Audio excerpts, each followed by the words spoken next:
give another second here, and then I'll just do the spiel really quick and see what happens. A couple more invites went out to new folks too. So usually they show up first meeting. But,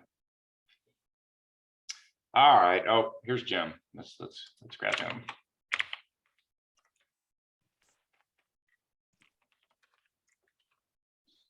Okay. I'll just get rolling here. So this is Coffee Compiler Club. Anything to do with compilers and language runtimes and garbage collection, concurrency, and typing systems, all fair game. Oh, here's Bill.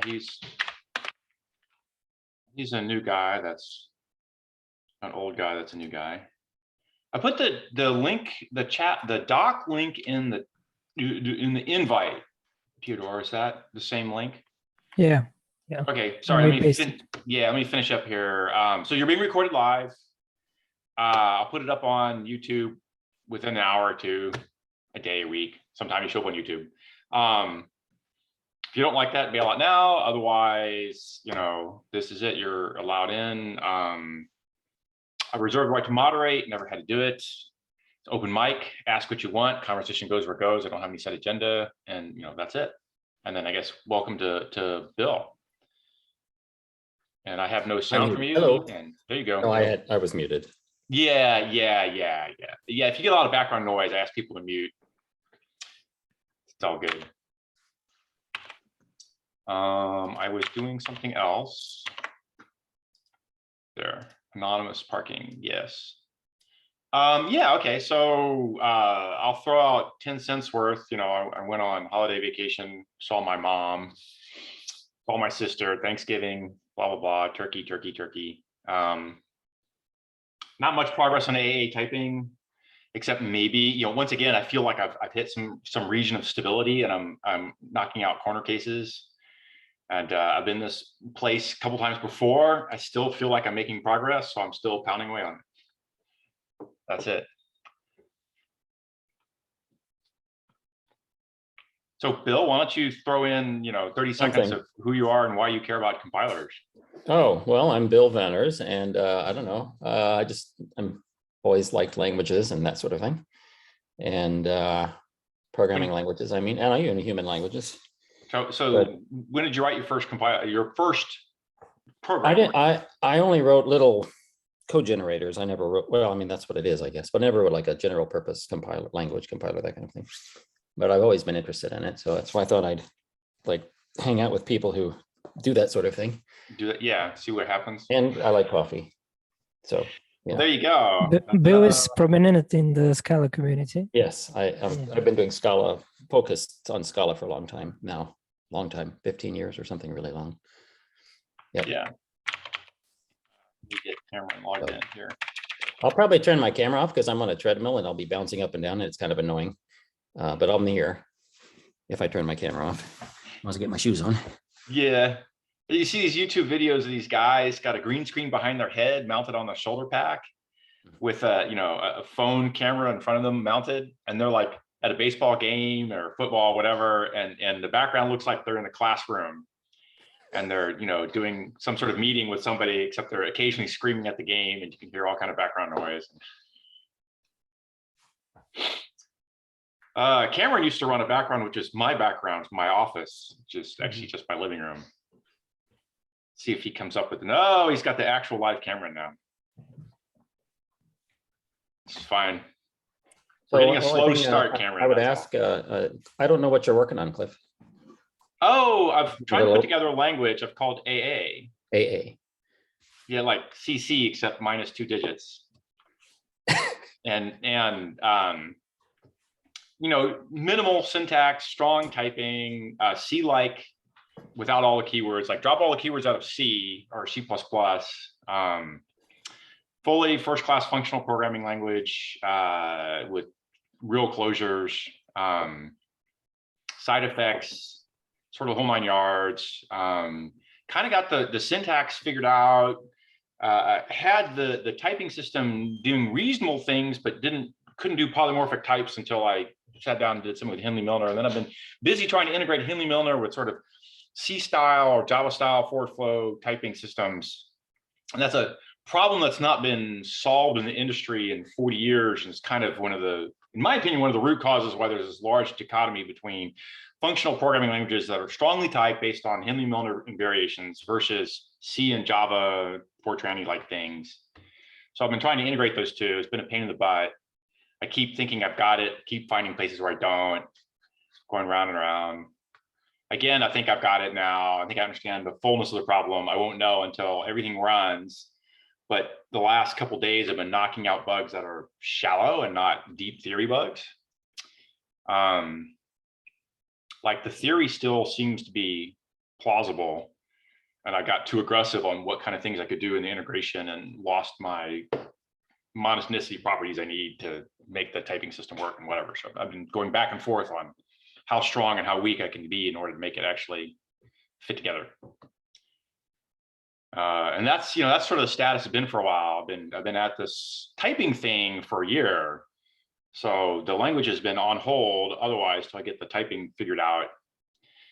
I don't know, a couple weeks ago, we did a fun discussion on writing some AA code in theory. So I don't have any execution engine because I got into typing. So, it's just fun to look at. Anyhow, it's pretty concise. It's really tight. It makes sort of sensible things. We wrote a little like vector utility or Java array list utility. Looks like it's, looks sensible. That's sort of status there. I'm beating out bugs. I put Christmas lights up, life goes on. Cool. Is there a place somewhere online? Is it like? Oh, I'm sorry. That should be a link. Let me throw the link in the chat. Most of these guys here have seen me rant about this on and off for eons upon end. So they've all looked and had their fill accordingly. View on GitHub. There it is. There's the link. Now go find the chat window. Menu open windows. So did you get the oh, somebody else beat me to it. Oh, well, you're on the side branch, Yeah, which is actually what got I'm it. working on. So fair enough. That's the main, I threw the main link underneath in the Google Docs. Bill, did you get the Google Docs? Google Doc link will be in the invite or on chat now. I've got the Google Doc. Yeah. So under the bottom of Google Docs, Oh, there's there a it link to click AA. AA, got it. Found it. There's a README. Yep. Okay. And Cool. the README's a little stale. I'm gonna- And I have much better examples now to throw in at the bottom, the bigger examples at the bottom. Okay, cool. I'm gonna Yep. turn my camera off, but I'm listening. I'm just don't because I'm Yeah, that's fine. walking now. But okay, I'll check it out. Ah, yeah. Yeah, Zoom shuffles the videos when it shuffles. All right, somebody else's turn. That was my status update. Yeah, everyone's like, no, nothing. Holiday season, too much eggnog. Okay, I ask. Oh, yeah, go ahead, Eric. I got plenty of stuff going on, so I just didn't Cool. want to be like, it's my 20 minutes of fame. No, in like programming language land, I've been hard at work basically rewriting my compiler for my language. It was initially written in Ruby. Yeah. The goal is to get to self-hosting as fast as possible. But in hindsight, that turned out a little more difficult than expected. And along the way, I basically decided to completely change the type system and in particular move from garbage collection as memory management to single ownership. Oh.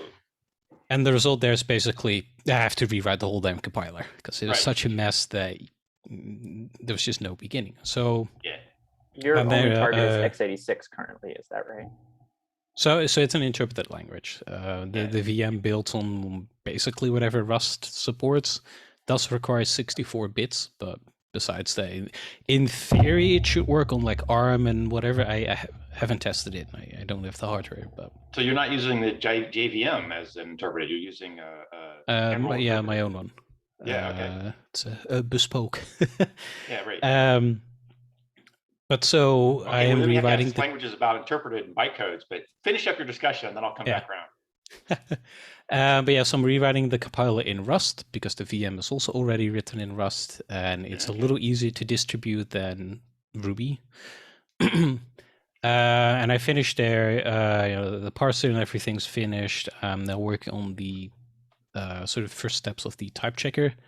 So it's now type checking, I think, import statements and a couple of basic things, because I'm kind of following the nanopass approach, where before in my Ruby compiler, the type checking was just essentially one pass.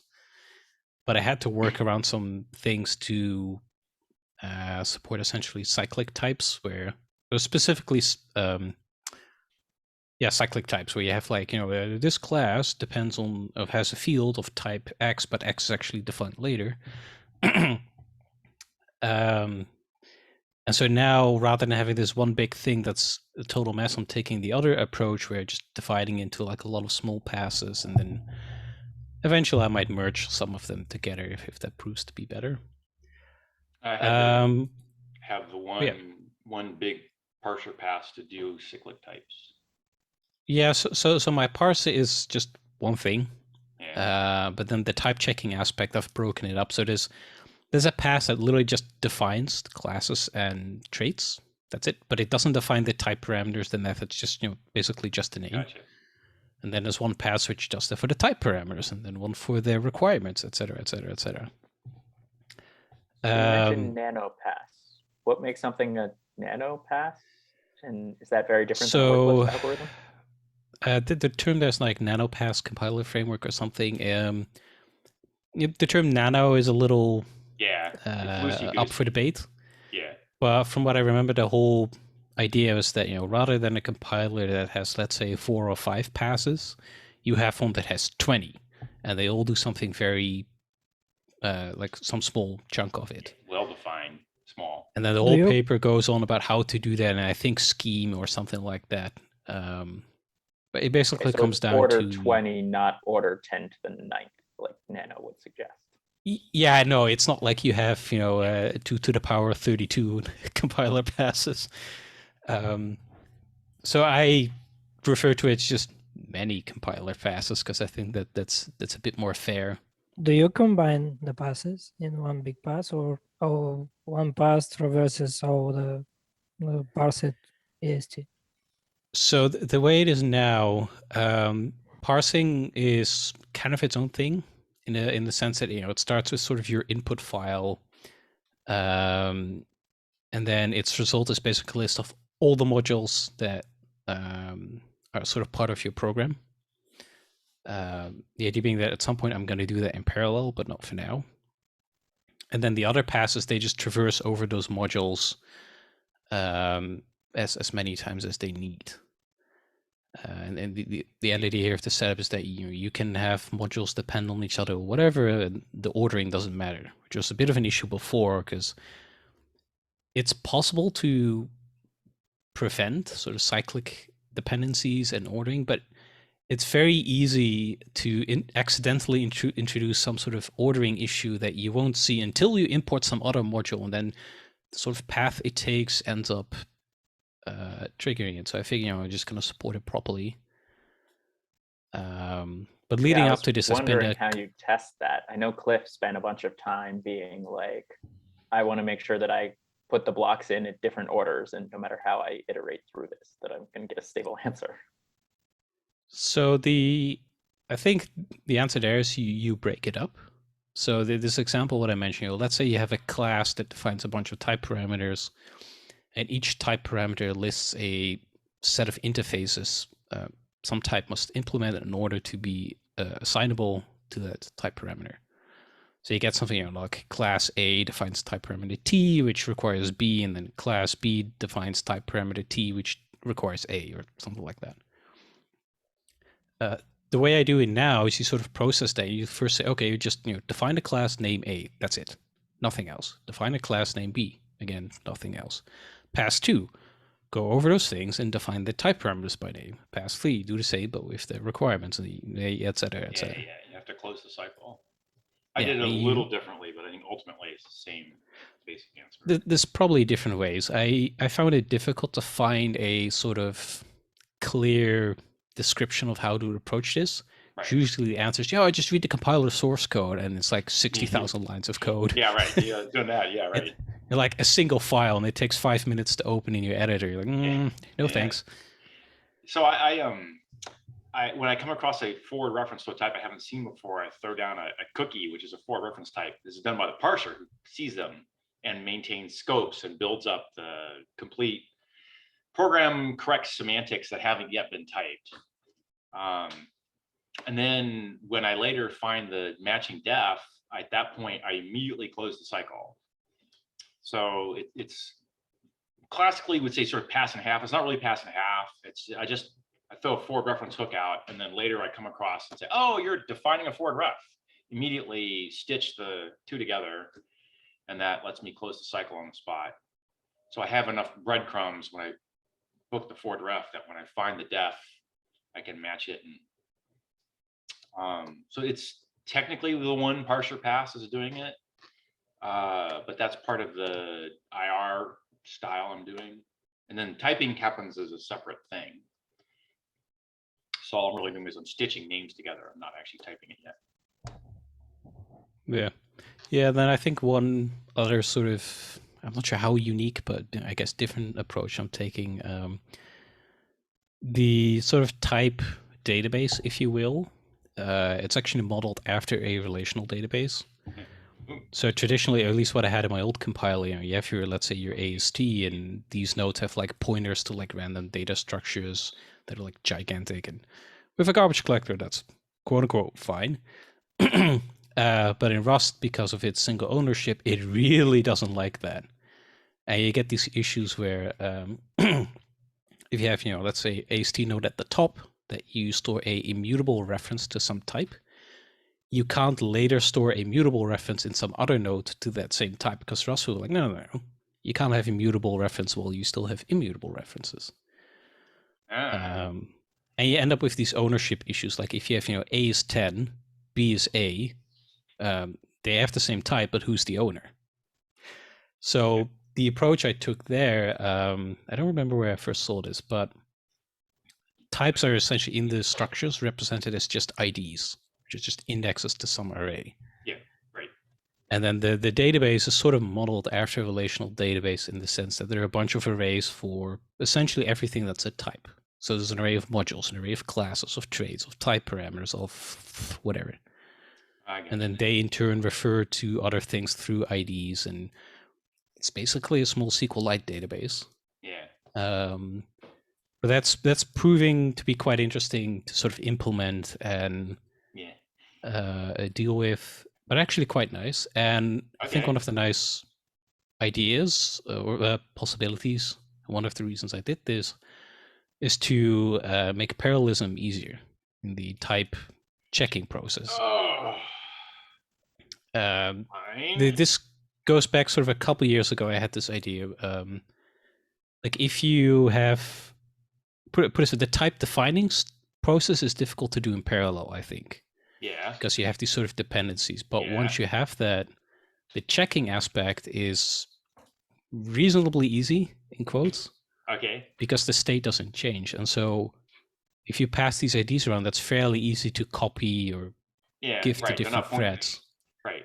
And the lookups are centralized because they have to go through that database, but you can cache those results because they're not going to change. Yeah. But that's not implemented. Probably won't be for quite a while. I live with or living with direct pointers and not IDs. I've done them both ways. I always put an ID in these things because it's great as a debugging utility. Stop when you see IDE 75 roll by here, right? But the actual types all refer to each other with pointers, and they're immutable. And I can't tell Java that they're immutable. So I can't use the final keyword, which kind of sucks. And they're cyclic, so I have to build them mutably to close the cycle, and then I declare them immutable as a stylistic choice that I have to be careful with. And because I do it this way, I have like very careful constructors that hide all the new allocations are all hidden away.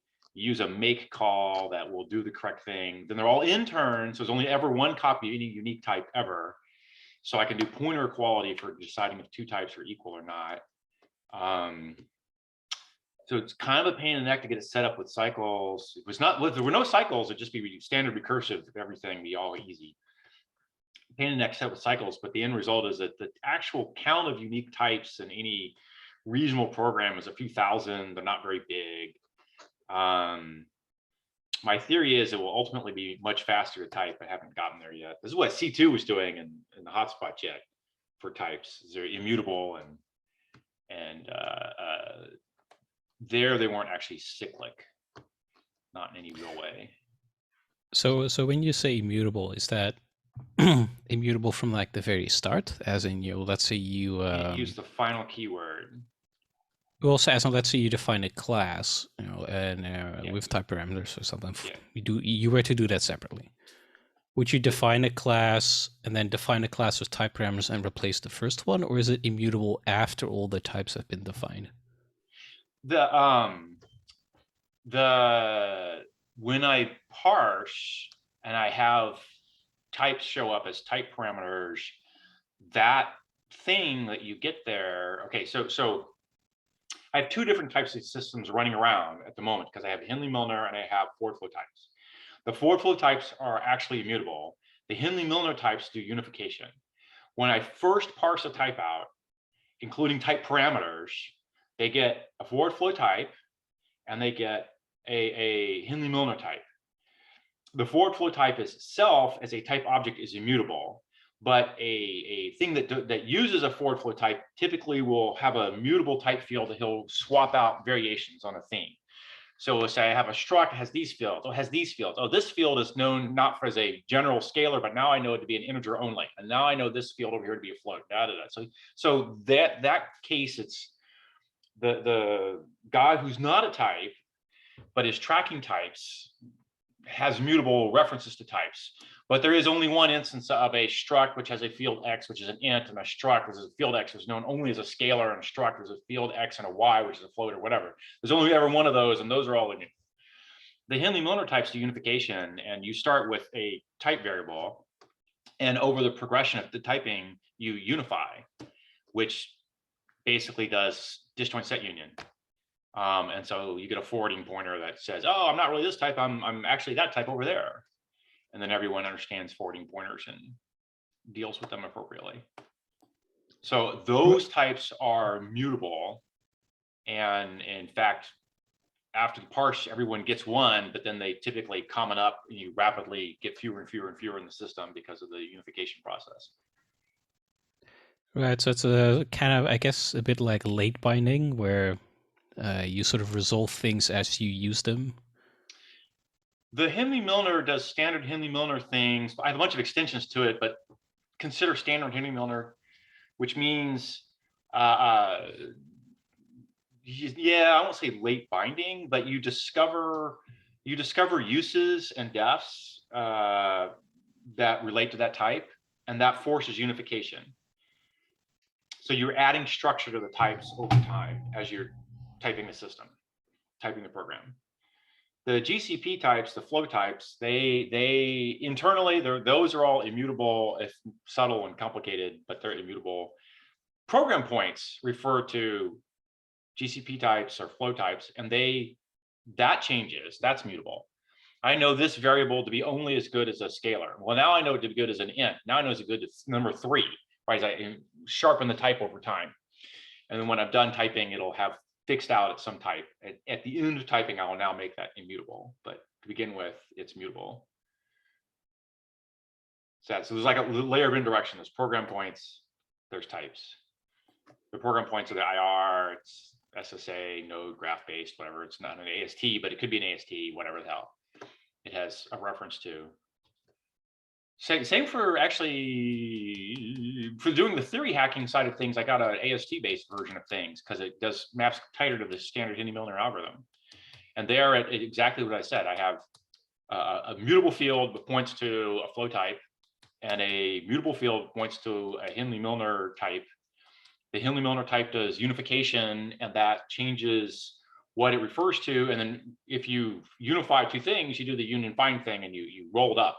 So the fields involved are all mutable, and I make them all private, and there's a little accessor that says, go get, oh, it's been unified, go get the unified version, updated the field. So the next time I go straight to the standard union find disjoint set thing going on there for efficiency.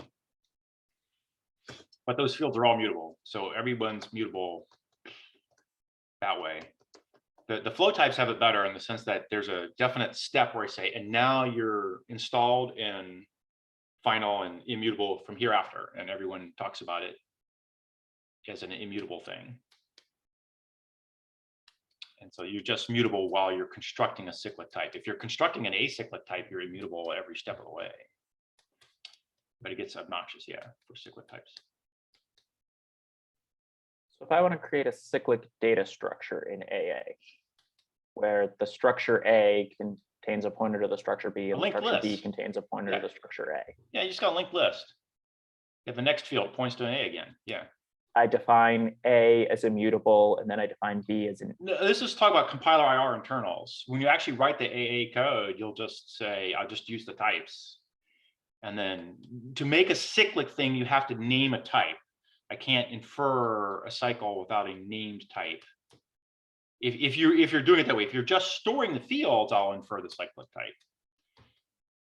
Say again, I'm sorry, I interrupted. I'm having trouble thinking what the syntax would be for like a doubly linked list in AA. How would the constructor for that work? Because you're mutable and immutable is this like colon equals versus equals. Okay, yeah, so this is a different question. So I'm talking about the compiler innards domain. In the AA land, all fields are, there's two different syntaxes for immutable and immutable right to a field, or final right to a field. So you would start with the field being, and if you wanted to make the linked list immutable when you're done, you want to make a cyclic structure and have it be immutable when you're done. Is that correct? I'm asking. Yeah. I hand you some thicket of pointers and say, yeah, go find the transitive closure of this thing and make them all immutable. Yeah, so you have to do a final store to declare it immutable, which means that you start with a mutable field that you don't fill in yet, and you do some work for a while and you fill it in. Then you do a final write into that field, and now it's immutable. So it'd be something like I make a new A, I put it in a local variable, I make a B, I put it in a local variable, I say B.next equals A.next equals B. Except I do the final write variant instead of a, here, let's go see if I can't make a piece of code. So some local variable A is finally assigned. Oh, there's your auto capitalization. Some struct that's got a next field, which I don't care what's in it. Probably has a payload. And then I have a B, which is going to be the same thing, except kill the uppercase. Is it time to screen share this? It's on the Google Docs. Can you see the Google Docs? While the video is rolling and the doc is. Oh, I'm sorry. You were thinking I should share. Yes, we did this before. It sounds like a good idea. Thank you. Kindness to the YouTube audience. I am trying to, there's screen share, Google Docs, share. Hey, okay, this.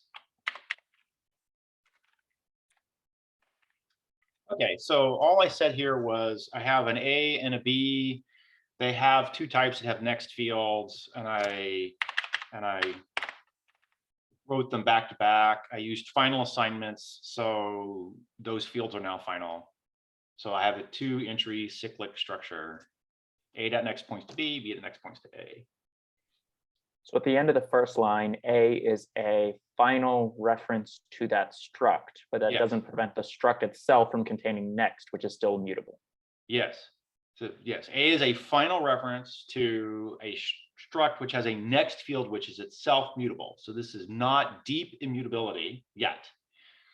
It happens to become deep immutability when I put the last final write in.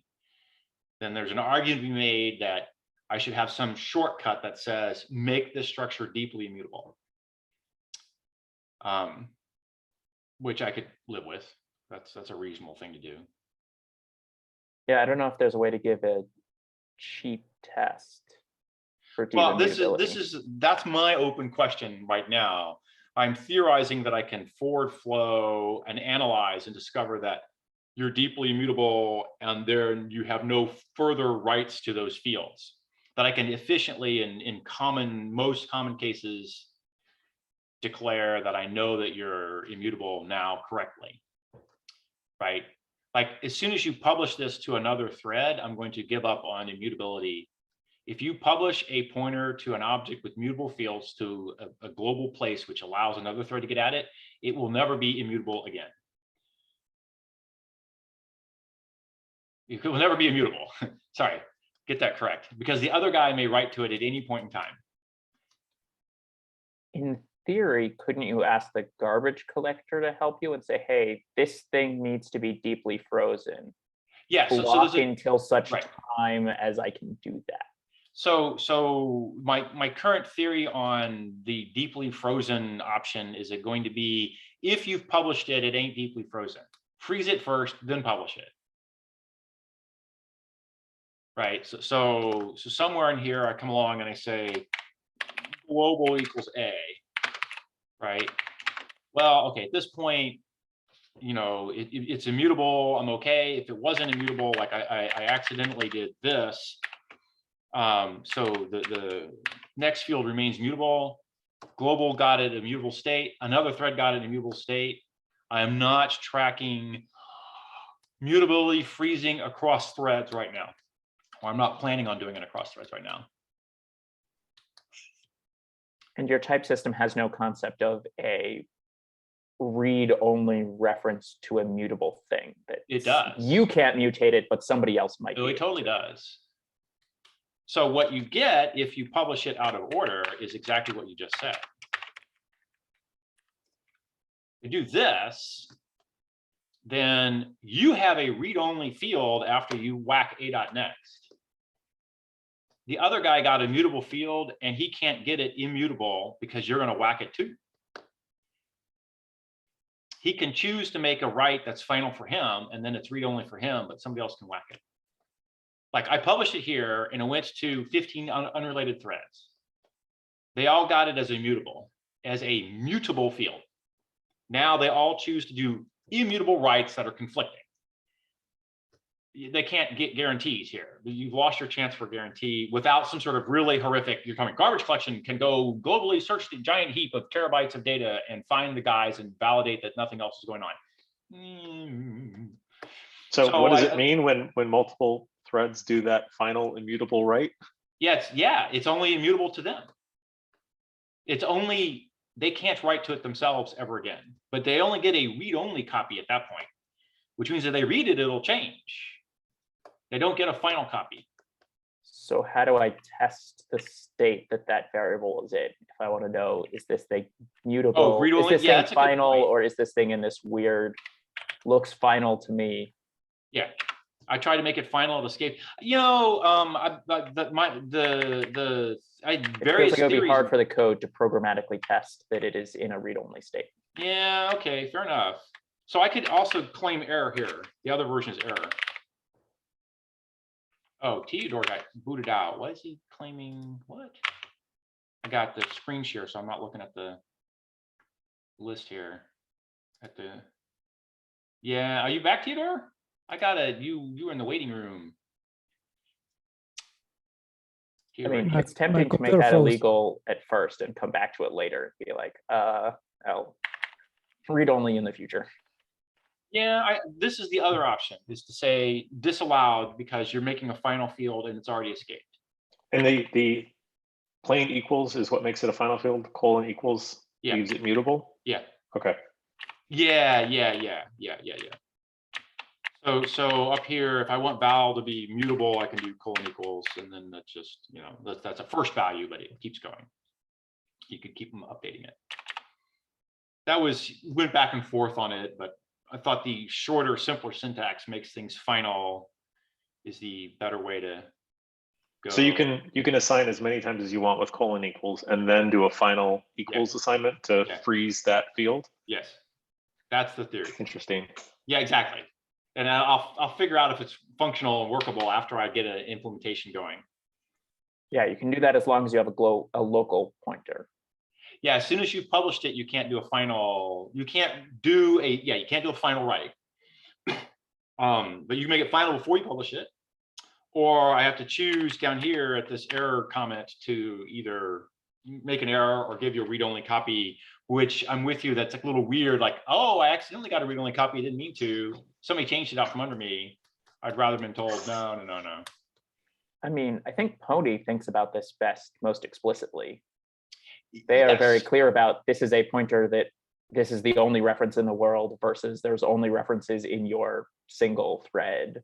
Yeah, I've talked to the Phony guy a fair amount, and I've made some changes, but I may not have got them all wired into my head. I'm headed down the line of, I had the link, by the way, to the last go around with Phony field. Yeah, I'm intending to stare hard at the Phony work and copy explicitly, and I was attempting to do some of that here, and I may not have got it right. But I think I almost don't want the ability to declare things to be those, but it'd be nice to be able to test it. Be like, hey, a type test? Is this a unique pointer that only I have, or are there other pointers in the thread, or has this thing escaped? Well, this is, Rust will do his thing where he says you've got the copy or you don't because you borrowed or you're the owner or whatever. But at the moment, there's no way to ask. Isn't in the typing hey, system? Has this thing escaped by this line of code? Well, you ask by writing, I'm going to do this. And then I'll declare that that's an error if it's escaped, and it's a no op if it hasn't. And it marks the field final. Right.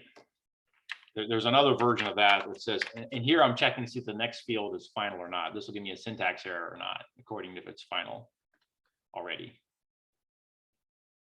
And I can catch that error at runtime. No, you catch it at compile time. Oh, that's better. Well, that's what I'm saying. This is a syntax error if it's already final.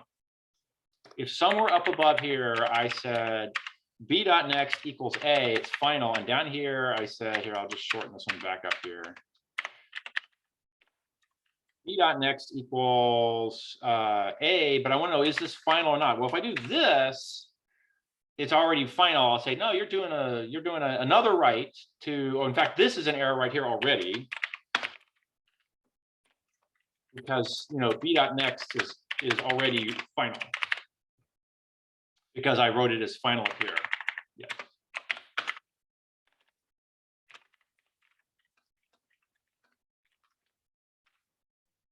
Okay, so if I try and make something final, it will either work, or it'll whine at me that it's already final, or it'll whine at me that it's already escaped. Yeah. Let me find. Yeah, that's not bad. Let me find the damn. Yeah, we're back around to the, where the hell is Google Hide Roboto, and why are we not just being the, oh, come on, guy. Okay, there. Still need a colorizer. Yeah, so this will give me, b.next equals a will give me an error in that case. And the publishing a with a mutable field is an error. I don't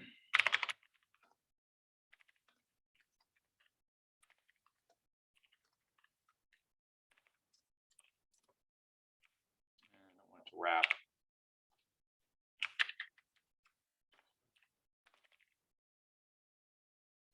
And then I'm suspicious I don't have it correct for the a.next part, and I'm going to go look at the Phony stuff when I get there and like make my life a little more aligned. One of the things that Phony does is it lets you bulk freeze.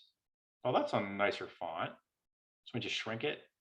So it lets you bulk freeze structures, which I probably end up having to support, and then publish them. And you're not allowed to publish unless you bulk frozen. There are a bunch of rules there, but it means you can have, like Cameron's doing, you have separate heaps, and you can publish something across a heap if it's immutable. So you don't actually publish it per se or whatever. We can share it freely. There's a lifetime management, but there's not a mutation management issue. So Phony has some rules there that says when you can make something published to another thread. and I'm like how it worked out for them, and I'm very likely to make some copies of that or lean on it for definitions. The reason I do like the mutable until frozen things, it lets me write cyclic structures exactly, and then in the end have them be immutable. Otherwise, you have the classic Java serializer deserializer problem where you have cycles that you're deserializing, and you're trying to build up a thing, but you can't have final fields because you can't write to them in a cyclic order. So you cheat the type, you cheat the final keyword. Deserialization in Java requires you to cheat the final keyword. And I think actually deserializing in general in any language requires you to cheat on a final keyword. Those two concepts, cyclic structures, final fields, deserialization are mutually exclusive. Give up on one of the three. Hey, I had a question, Cliff. Yeah.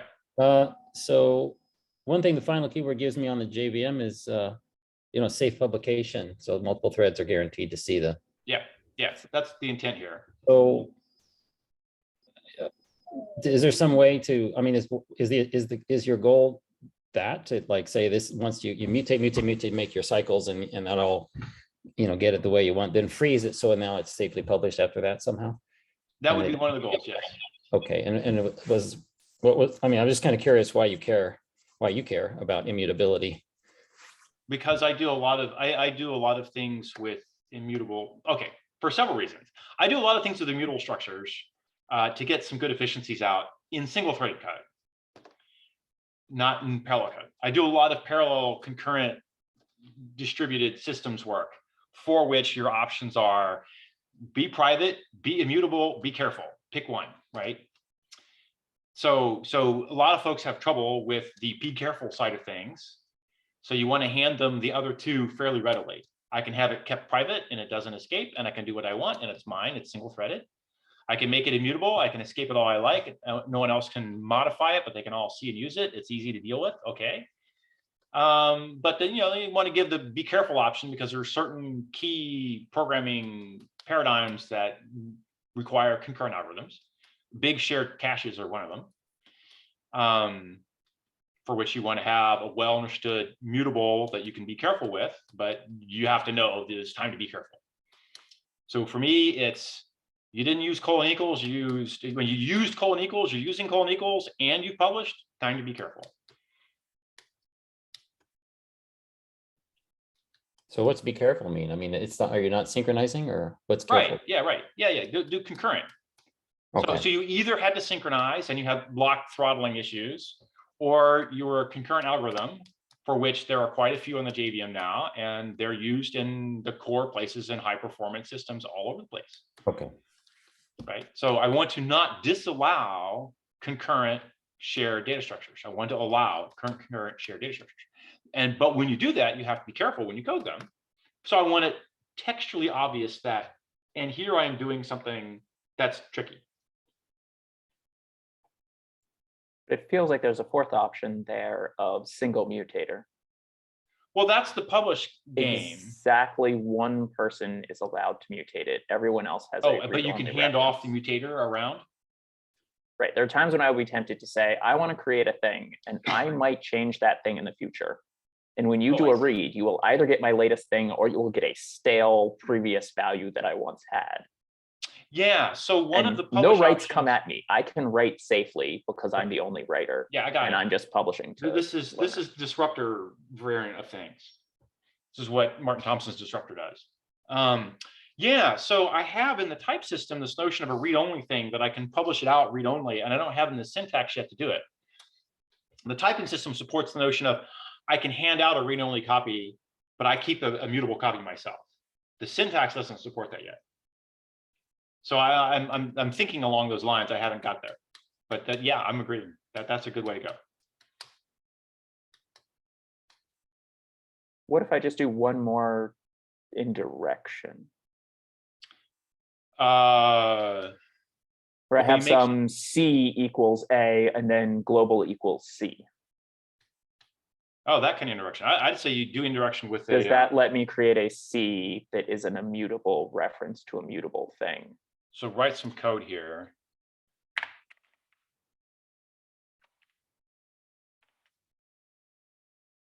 Say that again.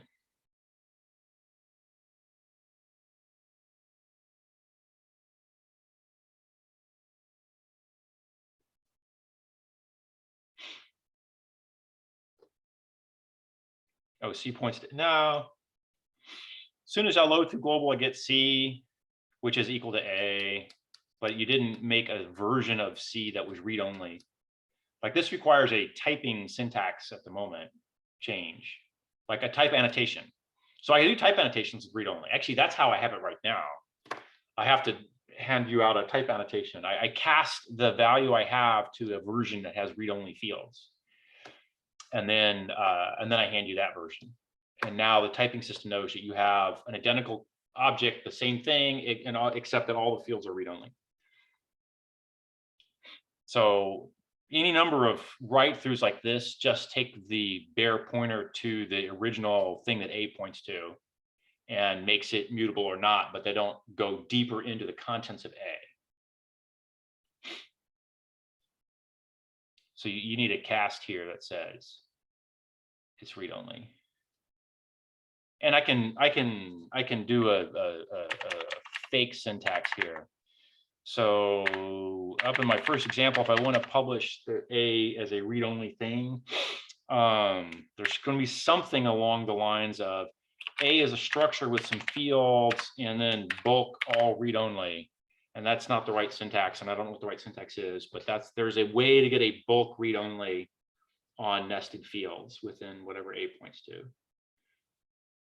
And right now, the type system would take that as a one-step only. It bark on the ... Take it as a one-step only. I need a freeze operation a la Phony that goes deeply read-only. So I think that's actually what Phony does. I think Phony has a deep read-only and a deep immutable.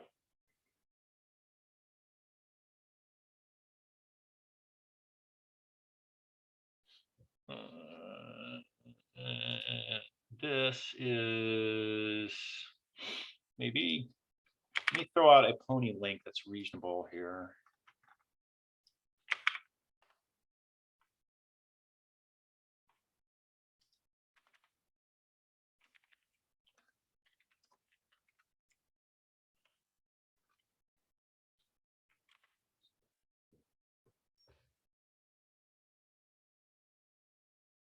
Yeah.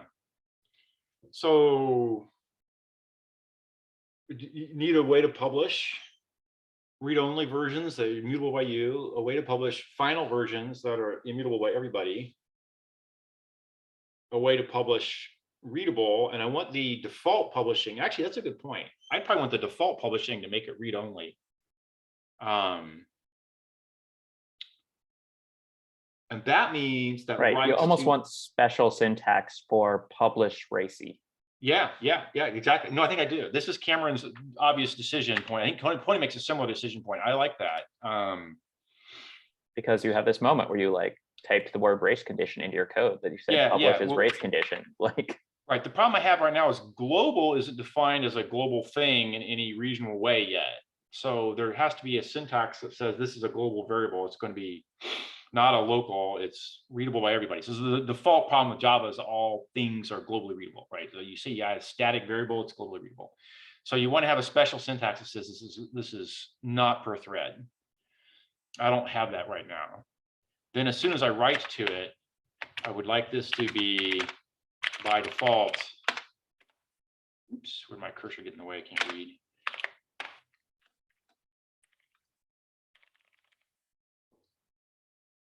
And mutable for self. I mean, I don't know what the right default is, but it's one of the two defaults. It's either immutable for everybody or it's read-only for other threads. Actually, probably should be immutable for everybody. That's probably the default. That's a question. when you say that, you mean deeply immutable for everybody. Deeply immutable, yeah.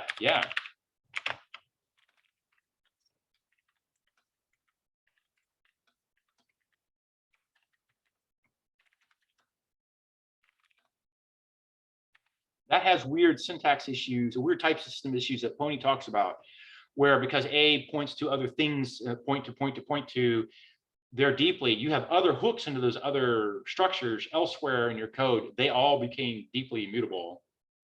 So you have mutable pointers to them at the point of publishing that are deeply somewhere else. As soon as you published, they all became immutable, and you had to handle one of a couple different things to catch that. You either disallowed it, the type system gave you an error right away, or whatever. Like here's a version that's not too bad.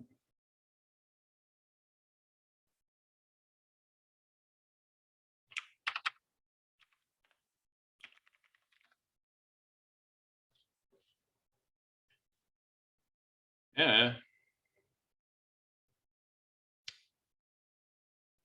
There are other Phony type system links, by the way. That's just the one I was looking at most recently. Yeah, the other confusing thing there is when they talk about boxed as being you can change it, but nobody else can, and you already use boxed to mean something else. Yeah, I usually mean boxed to mean an indirection layer, usually to make a primitive behave like an object, so you can call hash code and dot equals and things. And I have a different theory on that one that I think is, I like what it looks like, and I think I'm okay with. Mostly, as long as it's strongly understood that you're an int or whatever primitive you are, then you'll have all those functions on you, and you'll behave as if you were boxed and have a full member of the type system. But I won't actually implement the box. The runtime. Yeah, I need to go ask my thesaurus for a word for only I can mutate. I'm sorry? Have to go ask the thesaurus to see if there's a word that's close to only I can mutate. Owner. Yeah, owner is reasonable. So there's a separate syntax I don't have here, which is racy. That's what Russ uses, right? The owner can mutate it, and if they lend it to somebody else, they're a temporary owner because they borrowed it. Borrowed, yeah. Yeah, sort of. Like you can give out multiple immutable borrows, but you can only give out one mutable borrow. And it's like an XOR thing. So if you have a mutable borrow, you cannot give out immutable ones. And if you have immutable ones, you cannot give out immutable one. Yeah, it's like a read-write lock. Right, and that's enforced by the compiler at typing time. Yeah. Yeah, makes sense. Yeah. So you know, my question is a typing system that's usable and readily understood and sort of reasonable syntax. The whole mutability thing is like an open question. Can I do a mutable field and a final thing? I guess I can. I guess Phony says that. Phony goes through some sort of step where they say, and at this point on, you are no longer mutable. That would be a no on the whole window grab thing. There we go. I have to go stare at this. Haven't looked at it in a while. They have fun with garbage collection here because they're doing what Cameron's doing, and they're keeping separate heaps for everything, and they know immutable and not, and crossed the heap boundary and didn't. So there's definitely some goodness and light going in that direction. I'll have to go stare at it again. I don't have it out of my head. You could get one more in there for cow. I'm kind of like cow's an implementation strategy, not a type. And you know, Swift disagrees and says we do it with cow. And you know it's cow, but you don't know when the write came, so you don't know if any given write you do is expensive because you made a copy or not. So I'm currently under the theory that cow's an implementation strategy to make things more efficient.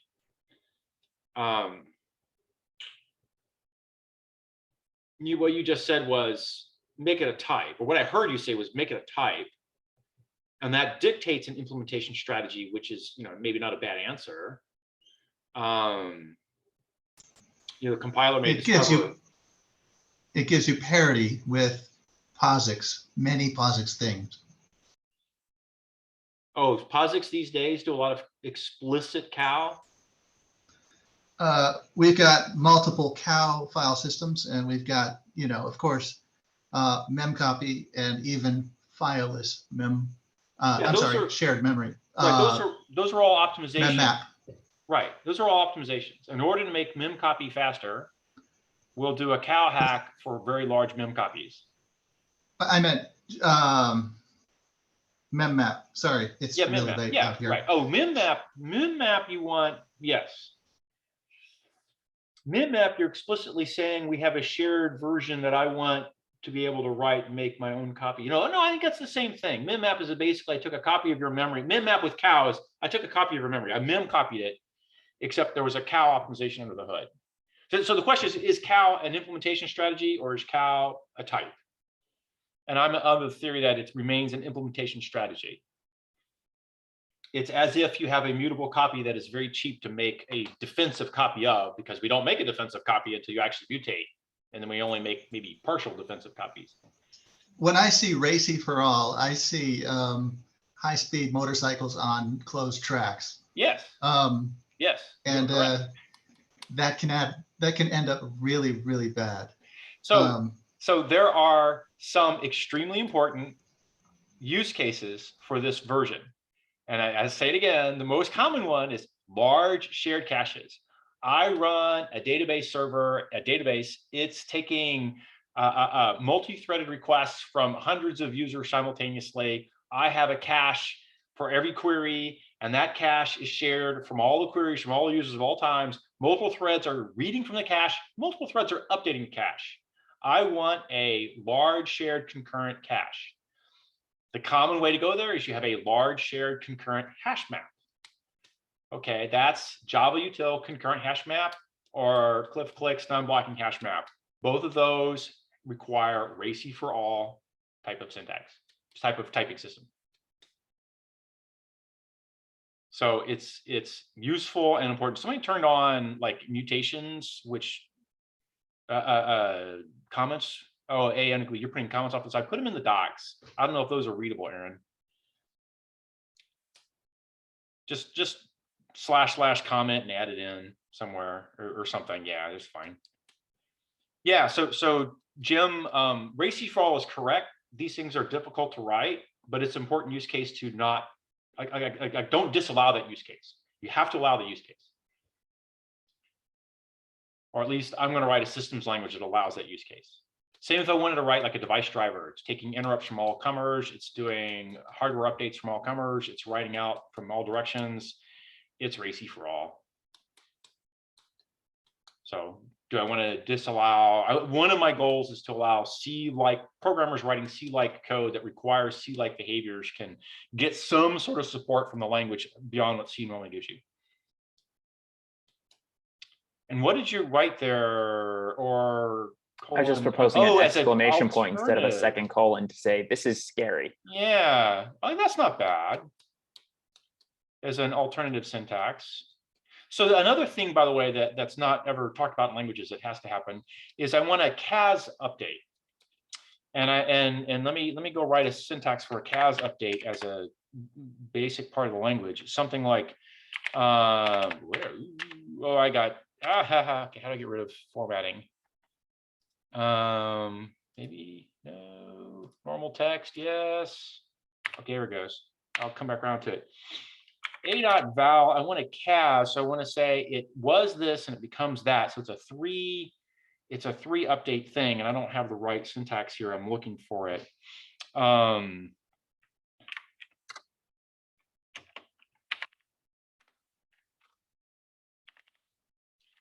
And this is not the right syntax, so I don't know what the right syntax is here.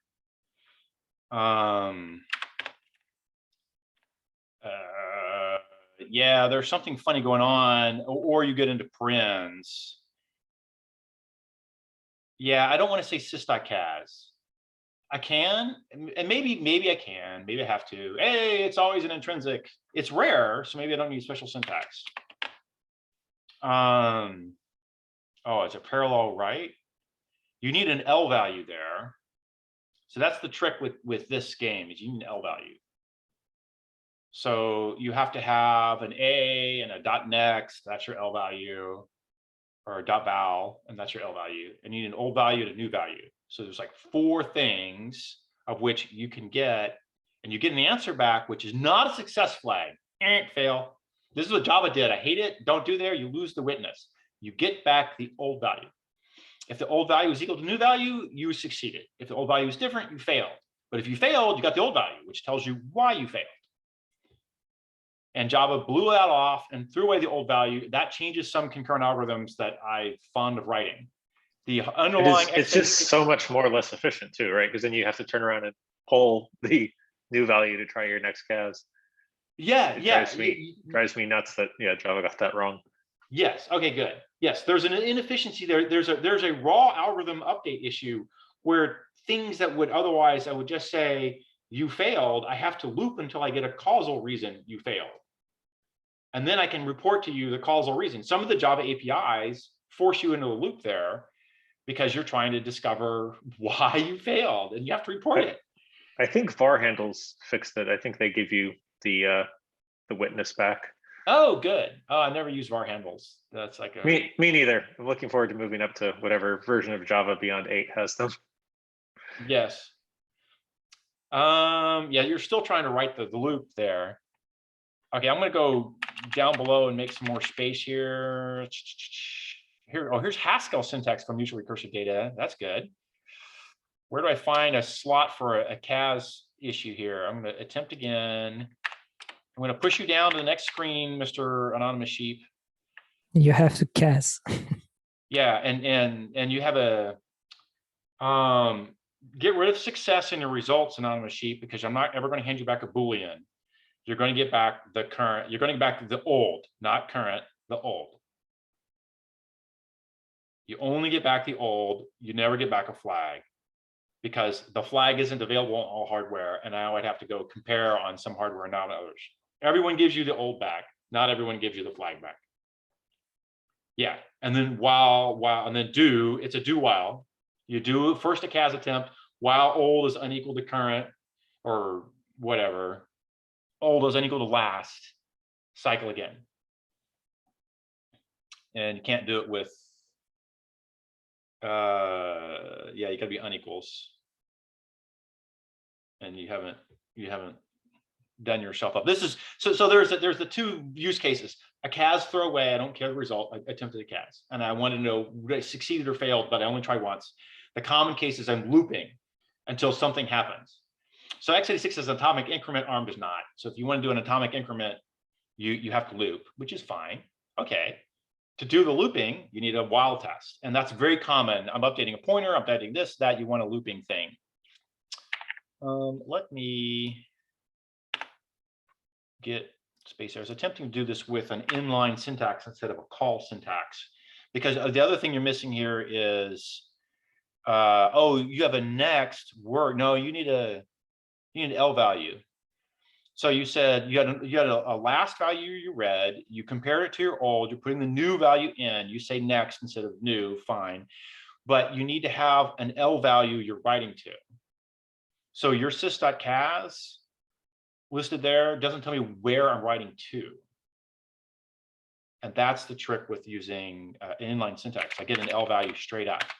So I want to do some sort of specialty, star equal equals, ampersand equal equals of the old value and the new.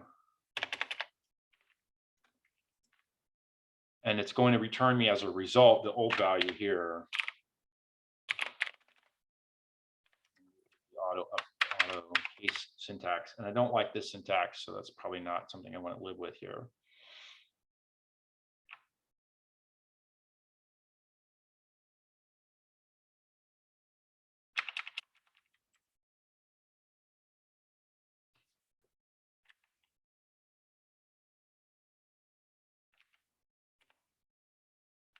I could do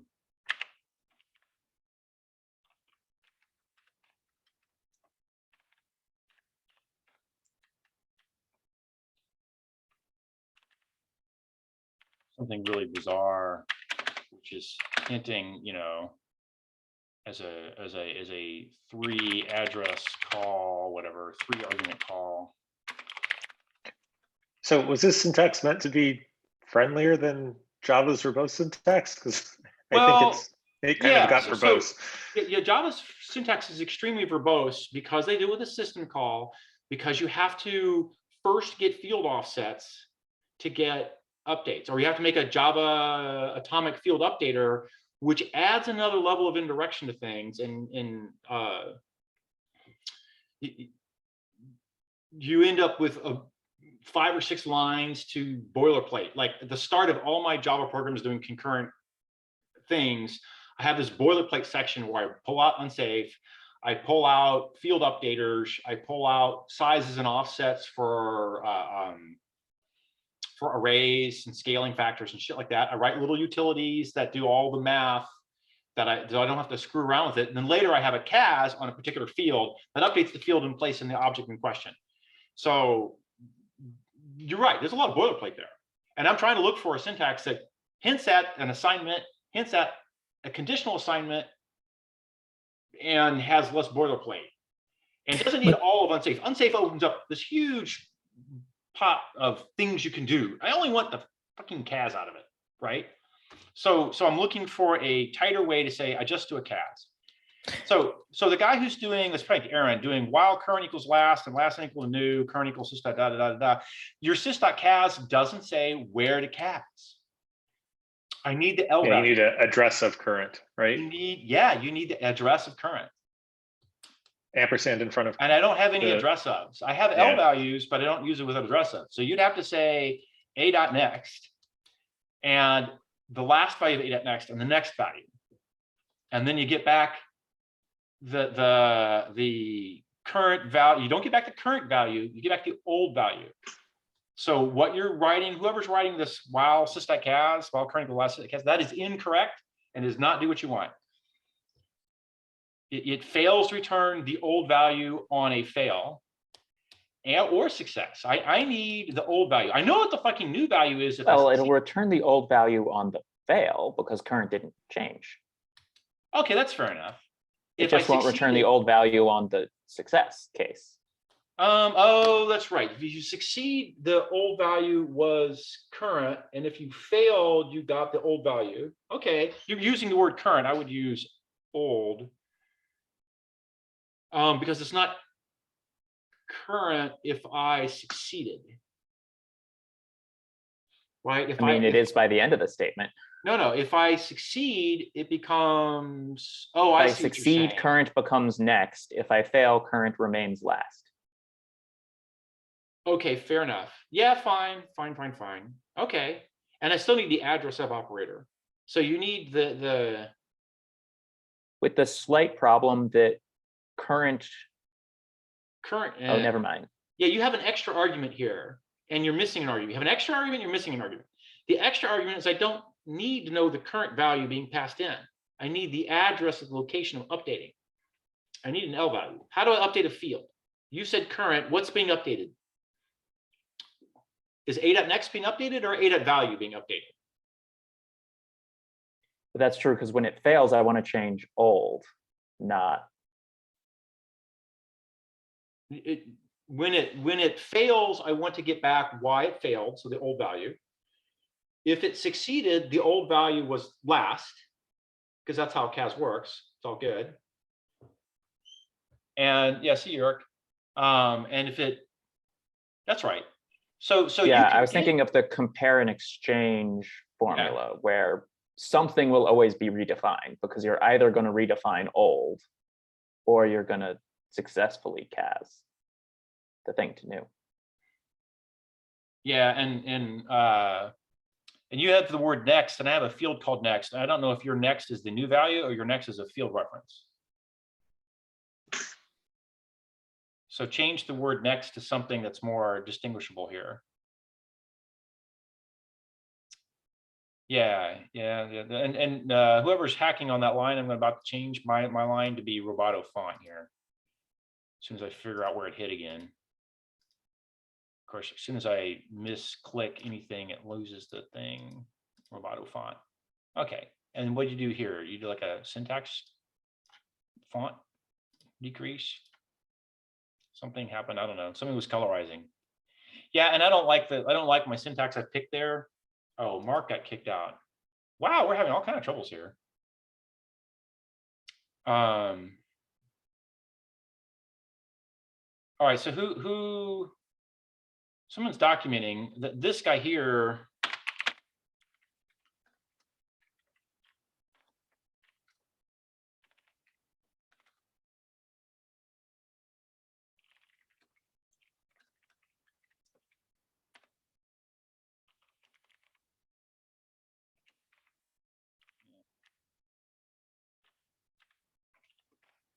Missing the L value for that syntax for CAS there. I think the global piece I'm going to whack. It's not seeming correctly helpful. That'll give us a little more space. A.next, prev in A.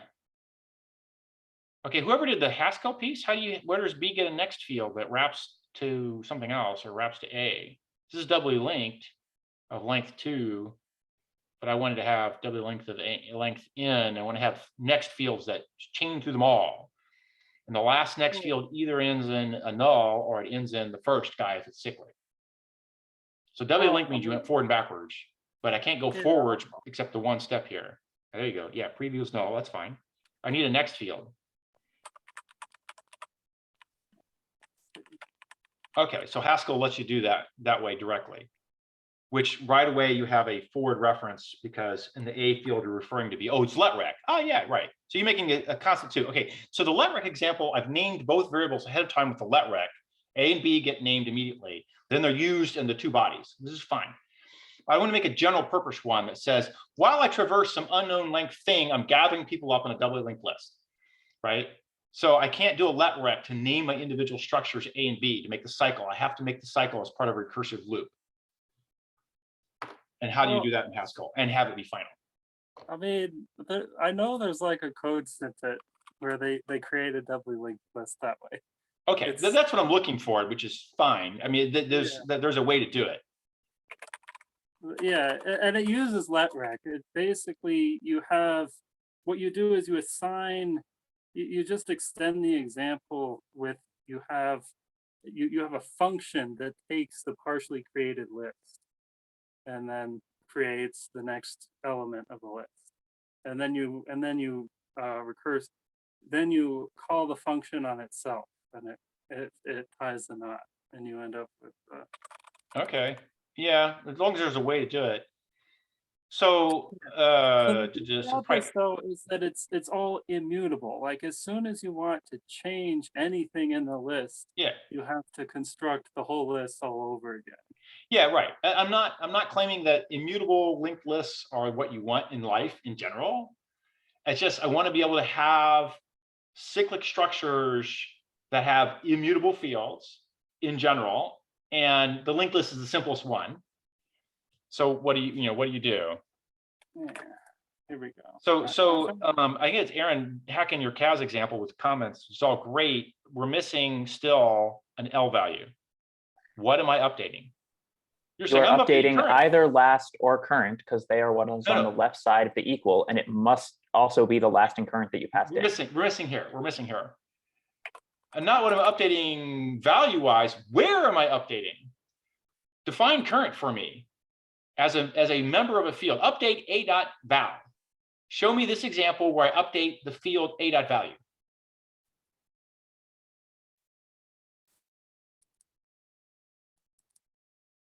Okay, so you're putting an L value there. That's a really funny place to put an L value. Yeah, there's where your L value has to go. The CAS has to have an L value. But now you need an ampersand. In C syntax, you put an ampersand in front of a.value, which I currently don't have. You're either going to have to repeat the variable on both sides of the equal sign, or I need some kind of ampersand. No, you need ampersand anyhow, because this is asking not for the contents of a.value, the value of a.val. It's asking for the address of a.val. CAS needs an address of a memory location. I have a value-based language. I'm passing by value. You say a.val, I pass you the contents, which is 1.2 as a float, into sys.cas. Now you have new syntax and new semantics. It's not address of last, by the way. It's just address of a.val. You don't need address of last. So you got last from some other thing I where you do, read. because if I fail in a compare and exchange, last becomes whatever the value currently is. Oh, you're updating last. No, you just type it as a value. You get it in a register. You don't get it in a memory location. You get it in a register. And Kaz would hand it back to you in a register. My understanding the compare and exchange instruction was that it always changed something. No. If it fails the compare, nothing in memory changes, and it hands you back a register changes holding the contents of why it failed.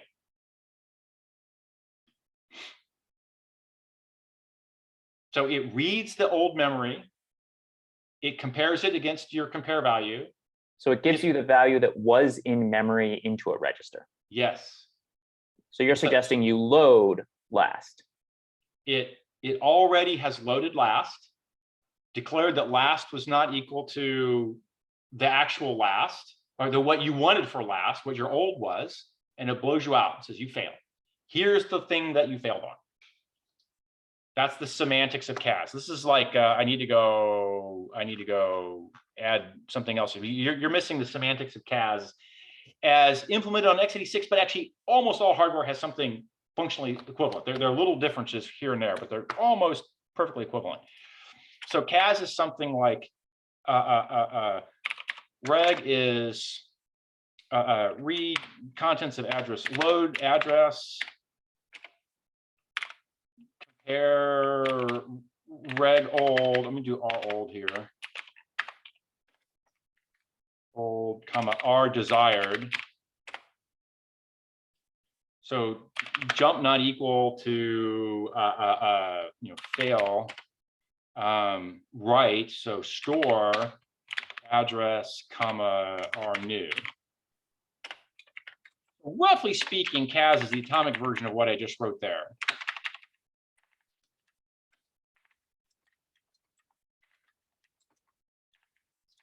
And what it means is that you get the old value in either case, always get the old value. If the old value was desired, you also updated memory to be the new value. And this is, like I said, this is semantically what you get on many, many architectures. Minor changes. Okay. I want to be able to implement that, and I need the address as one of the things. So I said adder, I need to say r adder here. So you'll see there's immediately there are three arguments in. There's a register address, a register desired, and a register new, or register last or current, or what do you want to call it. It's the one that you're hoping to find. And then you have an output result, which is register old. Sometimes you have flags on the x86, some architectures you don't. It's fine either way. And then the old is often overlapped because you're out of encoding bits in the instruction set. Old is replacing some other register, new or desired or whatever. So he reuses, but there are 4 registers involved, which three you pass in, one you get a result back. So let's see here. Yes. While old is on it, yes. So you start by reading old. Let me come up here to your, and you do a math for new. So old is equal to a.val is a value. You typically apply a function to old to get new. Fine. If it varies and you want to make a change, you call Kaz. If the Kaz fails, you get a new old value, which you then recompute a new value from, and then you go again. Old is from memory, and it's always you get whether succeed or fail. Old is what was in memory, independent of success or fail. And you don't have a new, or you don't have a current. Yeah. Old is what you got from memory. Yeah. And now you have an L value, so I'm going to get rid of my comment about L value. Well, not that. Fine. Yeah, and so that's roughly the right thing. There's a function, call it f of old for new, that you do here. I'm going to go append a little bit here a little more. So new is assigned a value for some function from old, like you're doing atomic add, so it's +1. Okay, and then it's not what you wanted, so you attempted a Kaz. If that failed, you go again.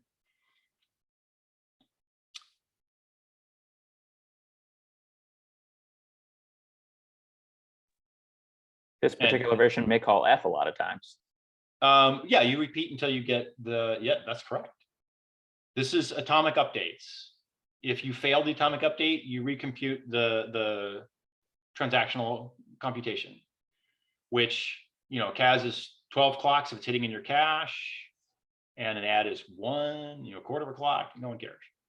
If you have a very large, complicated transactional update, you repeat it and you pay that cost. Sometimes what people do in this case is they will put down a cookie saying, I'm attempting this, no one else try it. The cookie is cheap. Once the cookie gets cased in, there is no new value, but there is somebody who's promising a new value. They then do the transaction and try to swap in the new value as an effort to prevent recomputing an expensive F every time. You do as a staged thing, and then you get into, that turns into blocking, which turns into blocking algorithms. But for a non-blocking algorithm, it is always the case you must recompute F every time you failed. And you can mini batch the recomputations of F, you can throttle them so they're not out of control, you can do a bunch of things to help them, but you have to recompute on some path some of the time the F on a fail, or else you become a blocking algorithm. So like a non-blocking hash map, if you're trying to grow the underlying hash table from a 1 GB array to a 2 GB array, and you have 1,000 cores all doing it at once, if they all attempt to update by making a new 2 GB array, you get 1,000 cores times 2 gigs, each allocated as arrays. And that's like an outrageous amount of memory to allocate all at once. And then they all race to throw it in. Somebody wins, 999 of those arrays are dead, right? And it's like, no, don't do that. That's too expensive. So there's a throttling game. Some kind of people will attempt that CAS and do the F function, which is allocated 2 gig array, which is pretty expensive because it has to be pre-zeroed. You allocate 2 gig pre-zeroed array, it's pretty expensive. And then they try to CAS it in.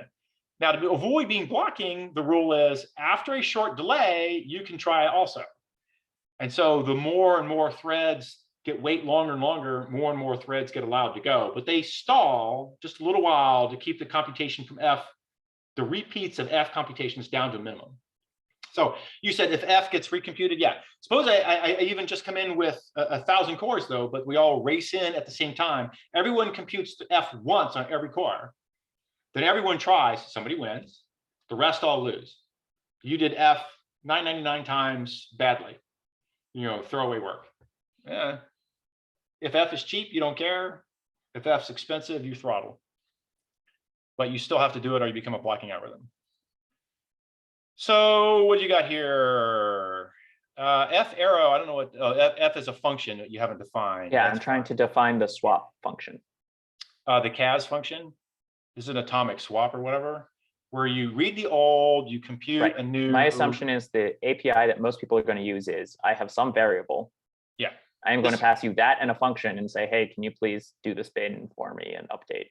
Yeah, you have a.val, address of a.val in the core, which is still not what you want. Also, I don't have this quite right here because on a fail, you want to reread old, which will always be unequal to new. On a success, that's what I'm trying to think of. On a success, old is equal to new without computing F. So we're missing here. And so this is not the right loop. It's not the loop we want. And I don't use break keywords. I use hat as a return value and whatever you're going to return from this function. So that's a break. Yeah, my while loop's not quite an AA while loop either. And now it's not a AA. It's not a while. Yeah, you don't want this while loop either. So but you're close. I would do it with, you have to try once always. New equals F of old, attempt to CAS, we haven't passed in a value. If old's unequal new, break. Now, what do you want to return here? And let me go to Roboto font. So you're like, yeah, we're simo hacking here. So Google Docs for the win. Whatever you want to return here, you probably want to return the old value on a success, but this is a spin until update and return the old value. And then you need an address here. Old, let's see, an address and an old and an F on it. And I'm going to pass an address. So here's the issue though. I don't have an L value, right? So I don't currently have an L value. Maybe I should have an L value type system. To use a CAS as a system call, as a normal call syntax, I need an L value in the language. So that's a modification to the language spec that's pretty deep to add an L value. Honestly, for efficiency and to turn this guy into a reasonable loop, you would roll the if test around, and then you can get a while loop out of it here. So that's the shorter version. I can make a longer version that's actually shorter and what you'd end up writing anyhow. Well, what you'd want. Well, I'll leave it. This is simple enough. So basically it says spin applying F until you get a win and then return the old value. And you could argue you wanted to see the new value. I don't care. The new value is always F applied to the old value. And if F has side effects like it counts iterations, you could tell how many times you spun. And when I do my operations on things, I don't do them like this typically. On a fail, I do something more complicated. And I don't always repeat the same thing. So this is an interesting, simple version of some concurrent algorithm, but there's plenty other ones. Here's somebody's saying, that's the function CAS. Sys.cas is the function CAS. That is the function CAS. So somebody wrote a comment, how about a function CAS above my 3arg syntax?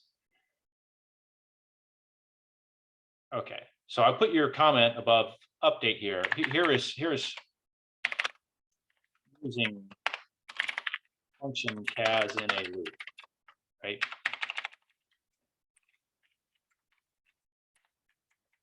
And then I'm going to put type label here as an L value. Address is typed to be an L value, which I don't have that as a syntax or anything.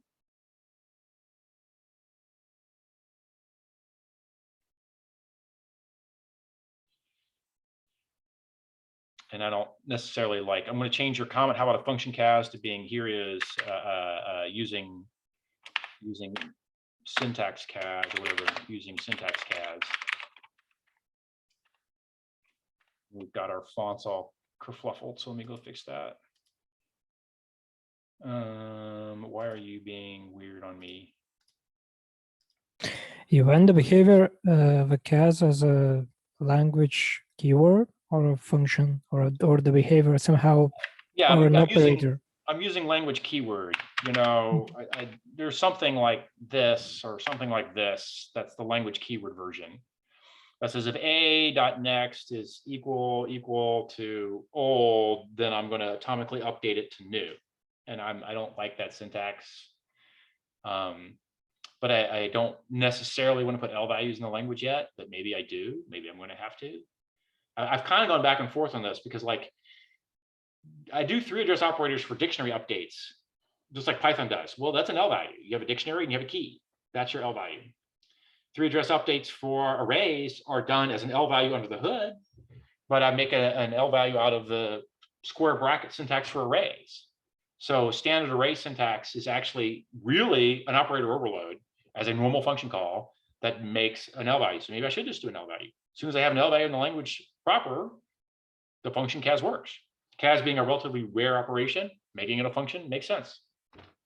So Aaron's approach is probably correct if I deal with L values in the language.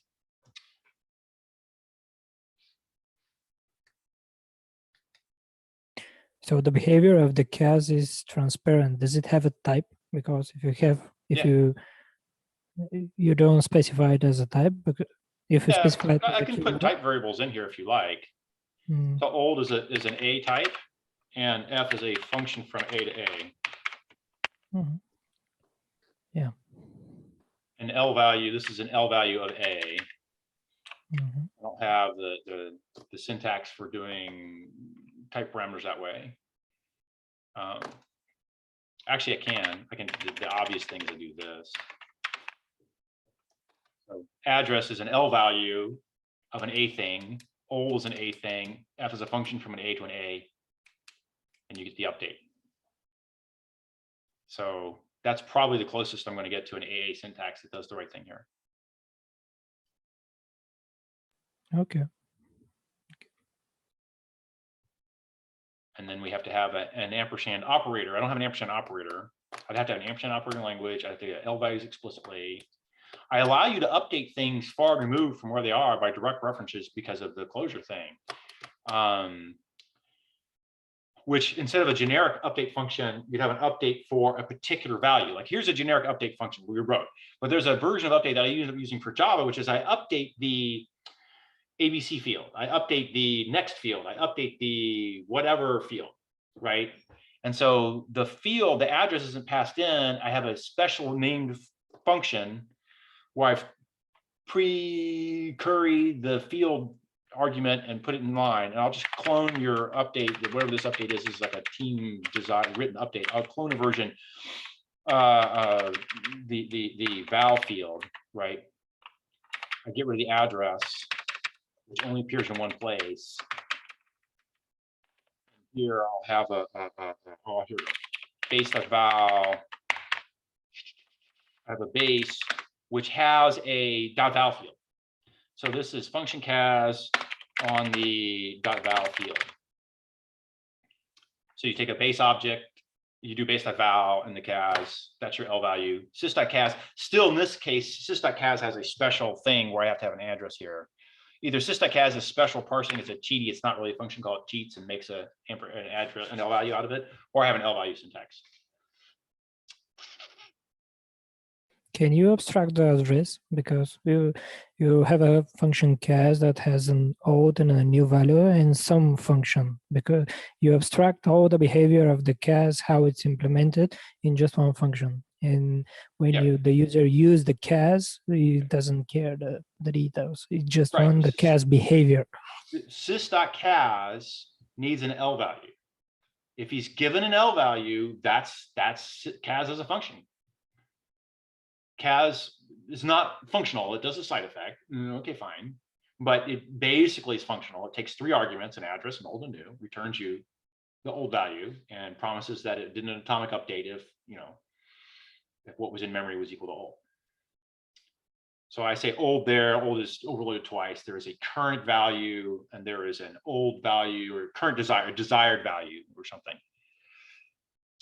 And then you get back a new desired value if you failed and whatever. So old is the right word. Just to abstract the behavior, you want the cas and use the function and doesn't care how it's implemented because you have a new and old value. You either get the new or the old value. I'm sorry, sys.cas can only be implemented by a hardware primitive, a special particular hardware primitive. So sys.cas maps one-to-one to a machine instruction, a very special one. So to be atomic. Yeah, to be atomic. Yeah. I just thinking about to abstract. You have a cas function that you supply the new and the old value. Just to abstract all the behavior. It's implemented by hardware instruction, but the user doesn't need to know that. He does, and if he wants to do something atomic. If he wants to do something concurrent, so you just have to understand the concurrent safety because other things never give you the concurrent property. Yeah, that's why the cas function comes into play. So he knows something special about it. He cares something already. He cares about the side effect. So as a function, that's what sys.cas is. It's a function call for cas. It takes 3 arguments, returns a result. Okay, it behaves like a function call in some aspects, not in others. It's a very special function call. Right. So if you only look at the functional side aspects like you would if you're looking at a Scala program for being functional, you ignore the side effect.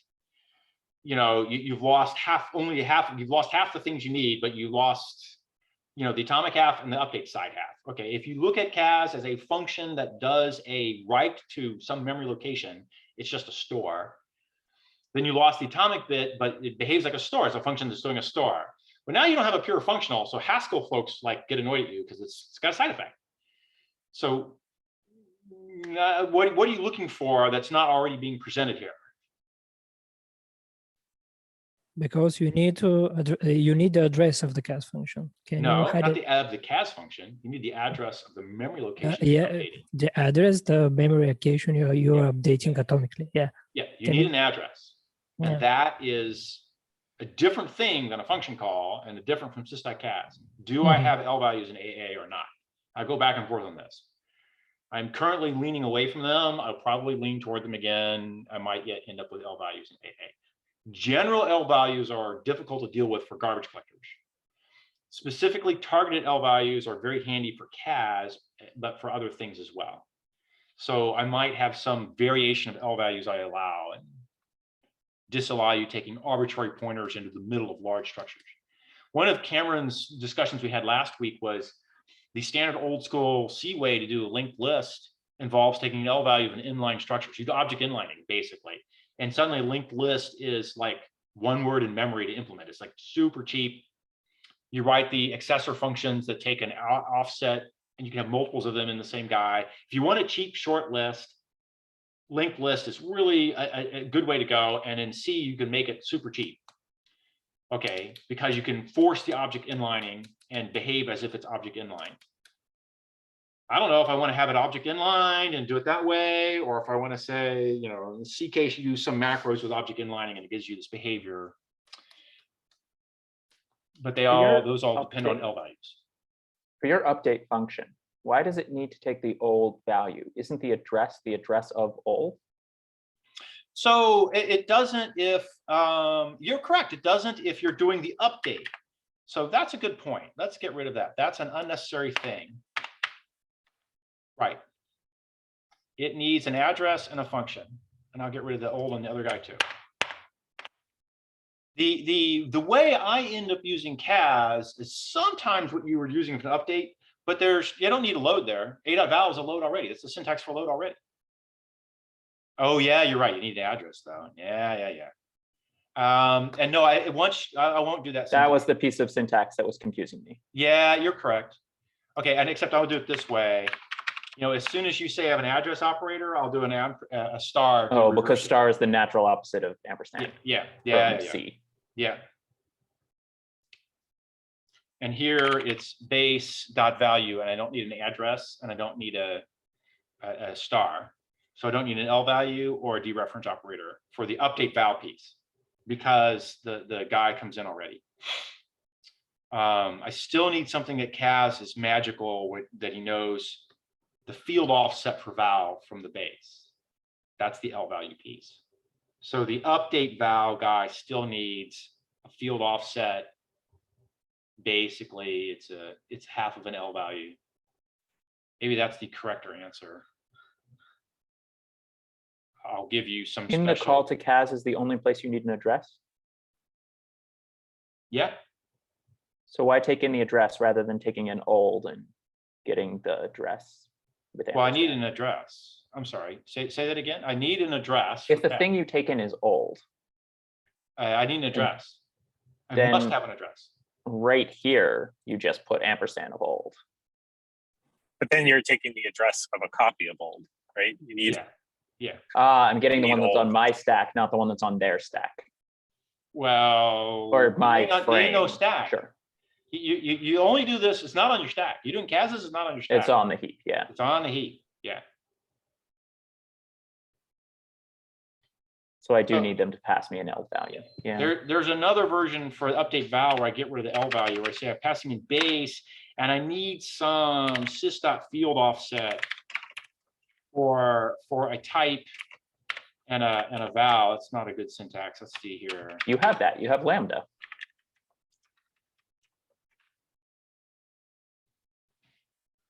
To get an L value for CAS. Isn't an offset from a base just a lambda? Take in some parameter A. Well, lambda lets you read it or write it, but it doesn't give you the offset directly. Right. I mean, that's the difference here. I mean, I have this. Lambda gives me a way to read or write, but doesn't give me the address. So I need a third operation. There's a read, there's a write, and there's a CAS. There's 3 memory operations in the universe, not 2. Everyone's thinking there are 2. There are 3. Yeah, now you had an address of. As soon as you have an address of, I need an L value, or sys.cas is not a function call. It's a magical thing that makes an L value out of its first argument. So what my syntax only CAS justifies magic. I'm sorry?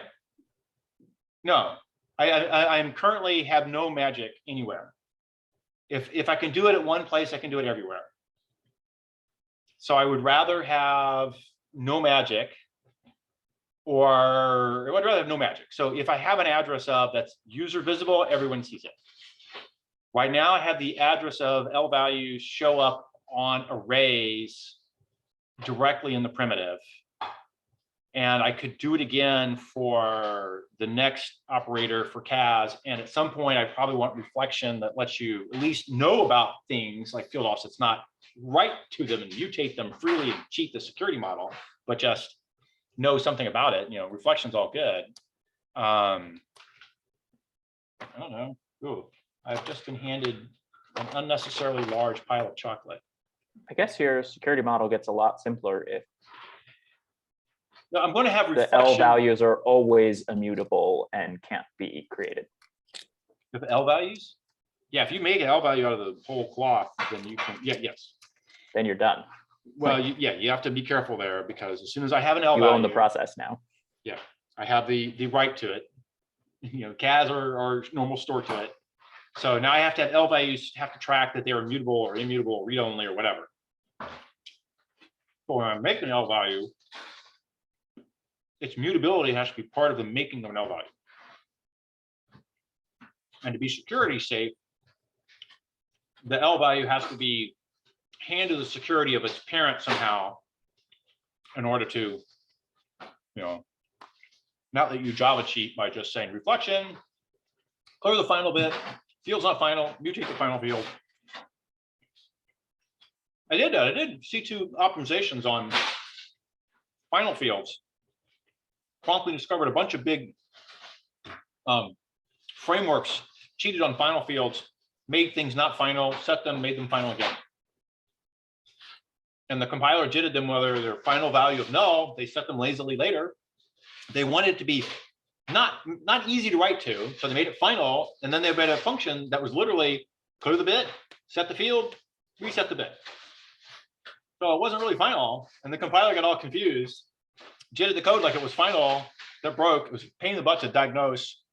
Found it 3 different large frameworks.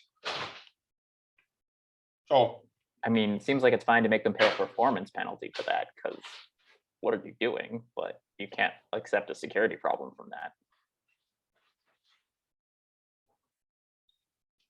when I mean final, I'm going to mean final. You're not going to be able to clear it with security, which means I need an L value of a final field.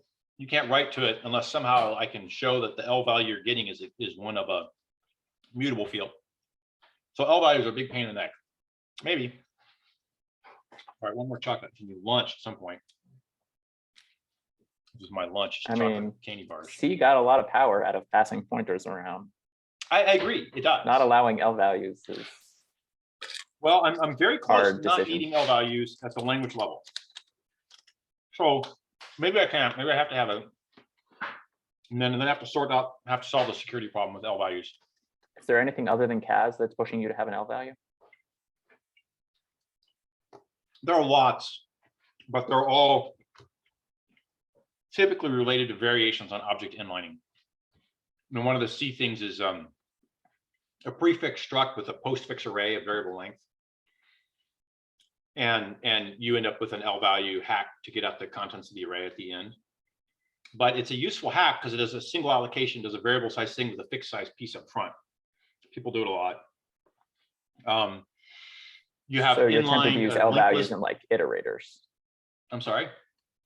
Yeah, iterators implicitly. Where I want to point to the middle of a list. Yes, iterators implicitly carry a L value somehow. And in the case of like my update val example, they usually have the base of the object that's in the middle of the linked list. And they know in their heart of hearts and the iterators heart of hearts that there's a next field, and then they can jump to the next base. And that's how they point. They don't keep an L value that's anything other than the top of an object. But if you're in the land of C, it is commonly done that you had multiple different unrelated linked lists in the same object, all inline. They only have one next field. You have 3 different next fields representing 3 different linked list objects that have all been object inlines. You have one linked list traversal macro that takes an offset to 1, 2, or the 3 different fields, and then lets you traverse or update or whatever you're going to do with your linked list. And that's an example of, heavy use of Lvalues, where the design is to let you have very minimal memory footprint overheads in your object, but still have, shareable linked list code. And there are uses for it. One of the major performance bottlenecks these days is cache misses due to frequent allocations due to Java crazy allocate everything. Okay, fine. How do you get rid of that? You drop your memory footprint. Well, you get rid of object header by inlining the object. I don't know. Maybe the right answer is to make that a guaranteed compiler optimization, but you put the object in as a normal object, but you say, and inline this object. And then you still don't need an address operator now. You just guaranteed the performance memory footprint of having the object inline.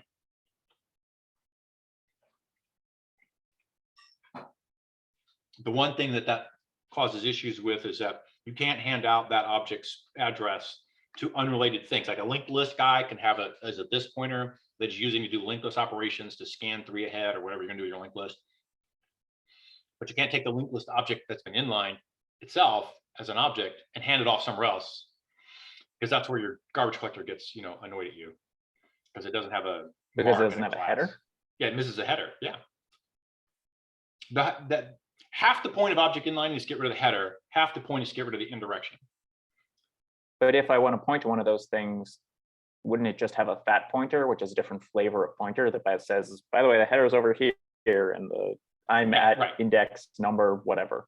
Well, as soon as you do that, that's the giant garbage collector update that I'm talking about. Giant piece of work for the garbage collector. Understand I have fat pointers where the header is somewhere else. The pointer itself maybe contains copies of the header bits or has 2 pointers, one to the header and one to the object or whatever. Suddenly every piece of code generator. Suddenly it's 2 memory loads every time I want everything. Yes, everything's more expensive.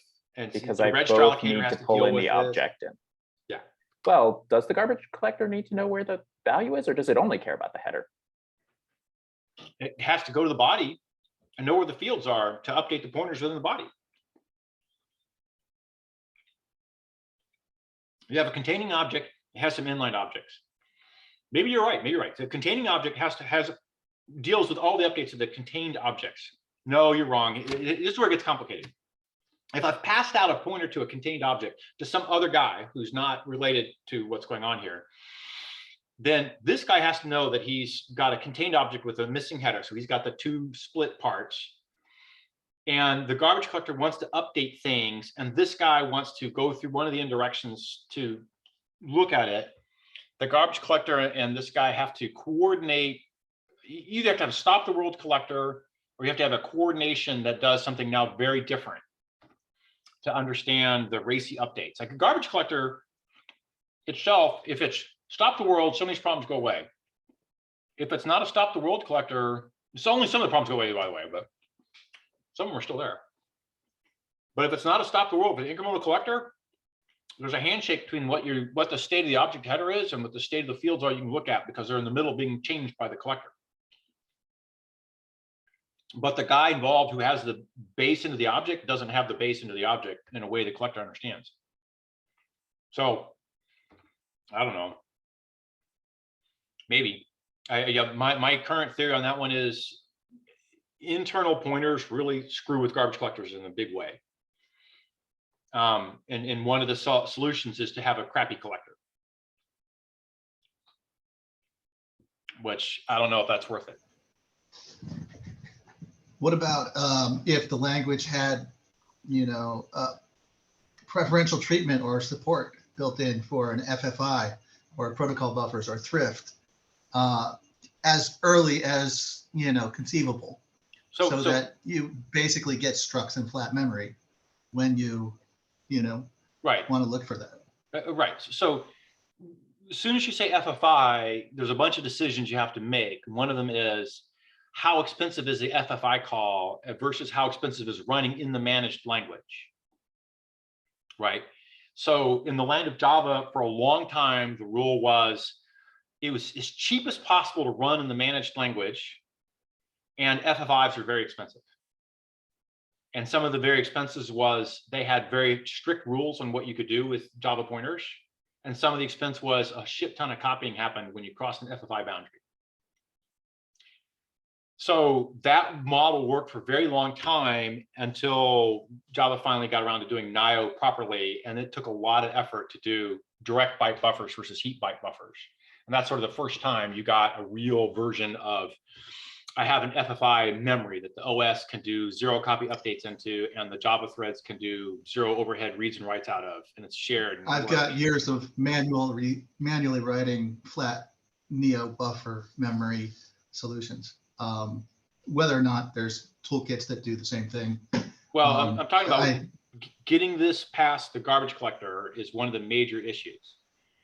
Like, I'm okay with defining an object layout or reading somebody else's object layout definition. I'm okay passing this across the managed and unmanaged boundary.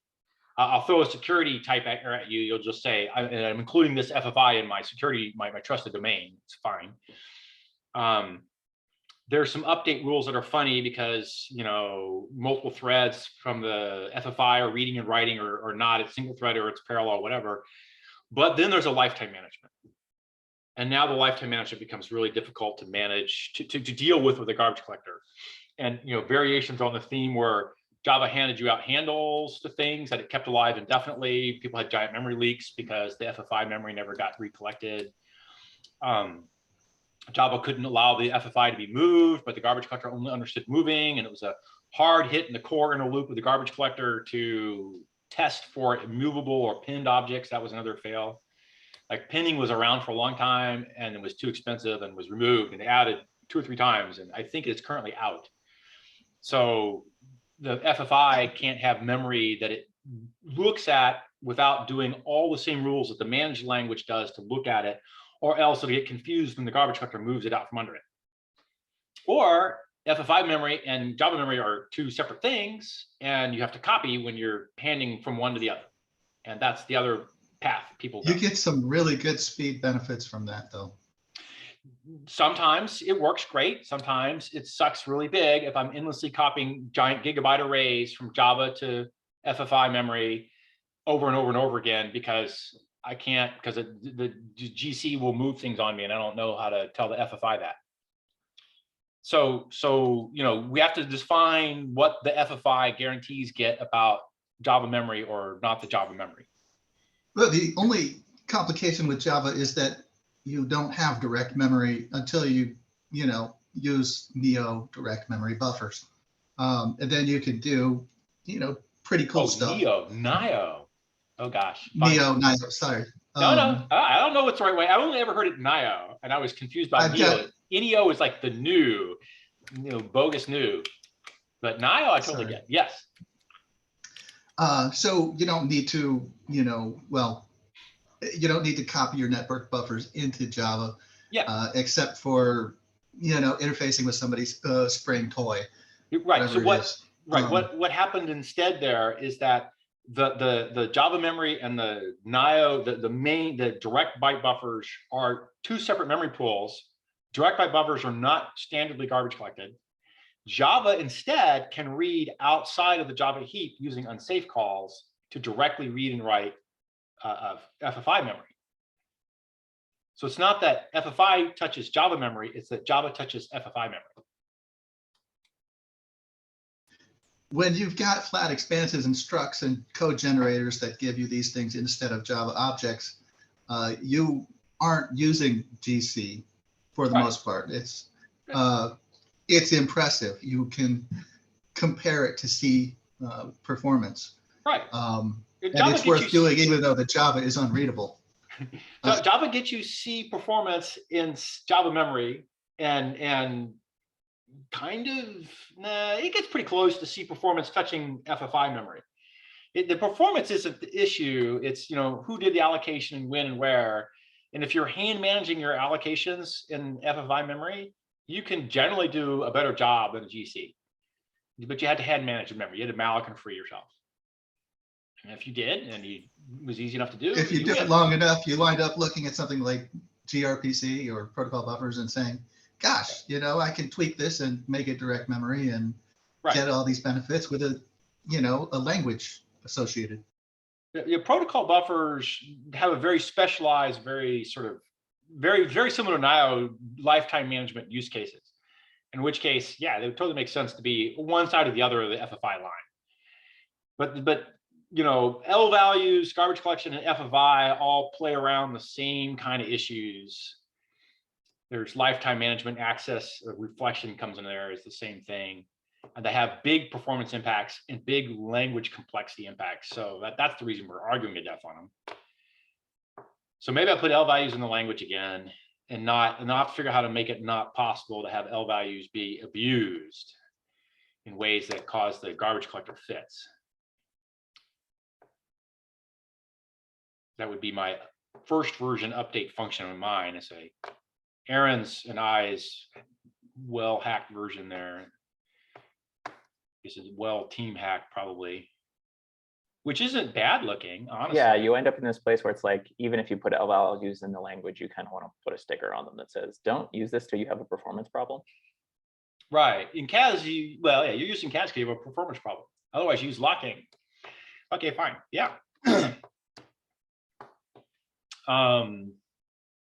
Yeah. The general update. I'm sure there are algorithms that are more easily expressed with CAS than locks, but no, it's usually actually there also are, but there are usually big performance issues to do it with the CAS. That's the reason you're CASing. Orders of magnitude, not one, many. There's big performance gains to be had if you can get away from the locking, and there's certain domains. And like I said before, the previous one, the obvious, whatever, the large concurrent shared hash table one is one of them. Concurrent skip lists for coherence. I don't know if Cameron Stahl, he has to run. He's out already. Yeah, that's another very similar thing. Big concurrent data structure using as a giant concurrent shared hash for large company doing big business for a long time. Sounds like it's time to draw the pro-con list on L values and be like, here's my list of temptations. Here's my list of pains. Yeah, maybe. I would love to have a restricted variant of L values because there really are fewer cases than the general it's everywhere that really make a difference. Like they're syntactically cleaner to use or have big performance gains or whatever. That you have to have it for CAS. The whole object inlining thing doesn't really need an L value per se. It needs a guarantee that the object got inline and the header removed. That's what we're looking for, performance and indirection gains. But you don't need an L value there, but you're not allowed to then pass out that object as a separate object as part of the container object. And then people are tempted to say, hey, fat pointer, give me the basic container and the offset to the object inside as an explicit language choice. Then you bring the garbage collector into play. If you don't make it an explicit choice, you're okay. So there's an update val on my screen here. The update takes a generic address. This has the problem that the garbage collector has to deal with address of pointers every which way, although the use case here is very limited.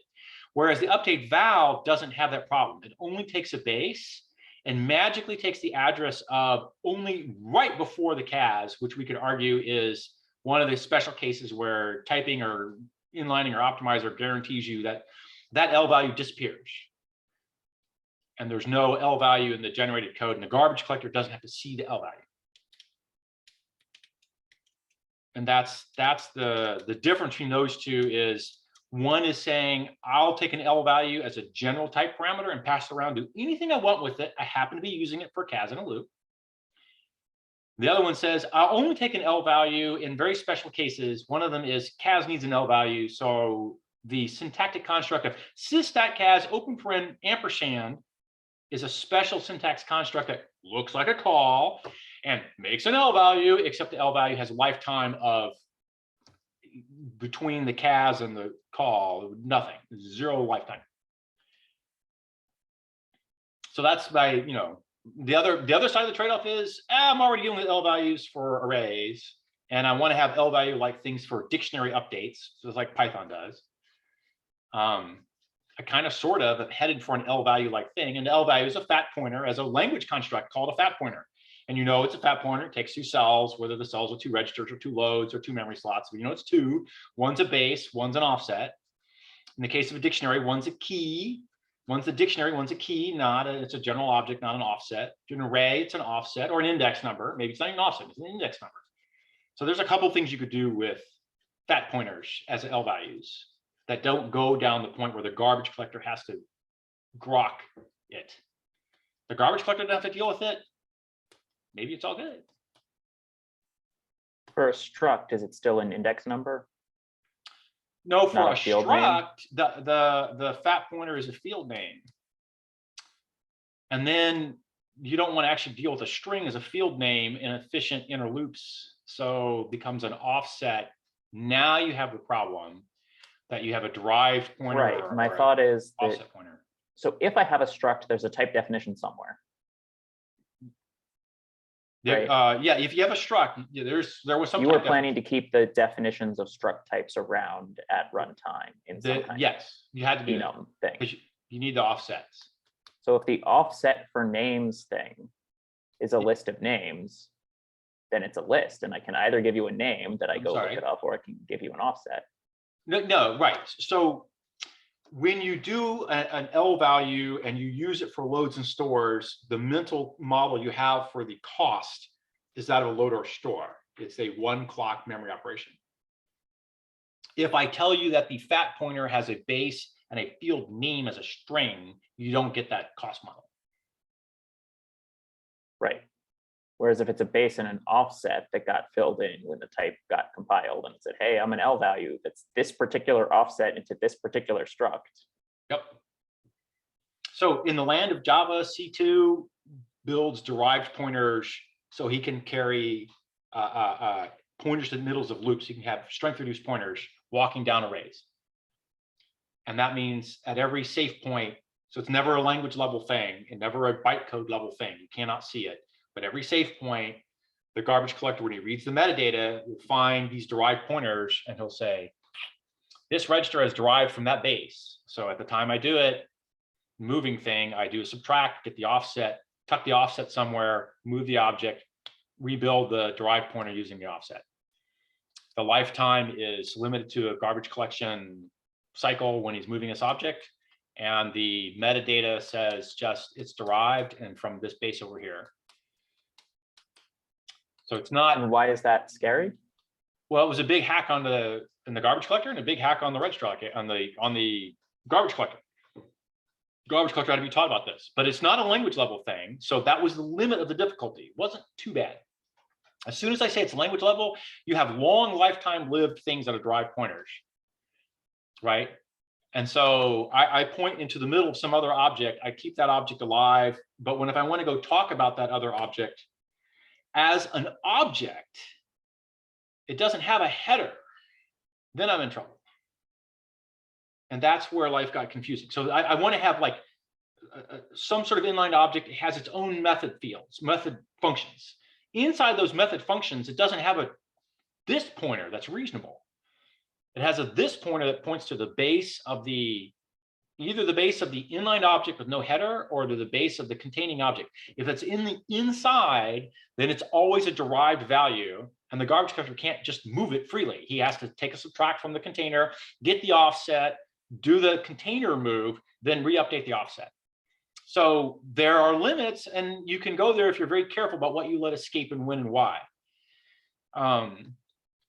If I say you have a generic offset to any field on the inside of any object floating around, go look at like C# or C++. Microsoft's version went down this path for a while, and it costs them grief in the garbage collector. They cannot do certain things in a garbage collector because they have these derived pointers and they don't know how to deal with moving them.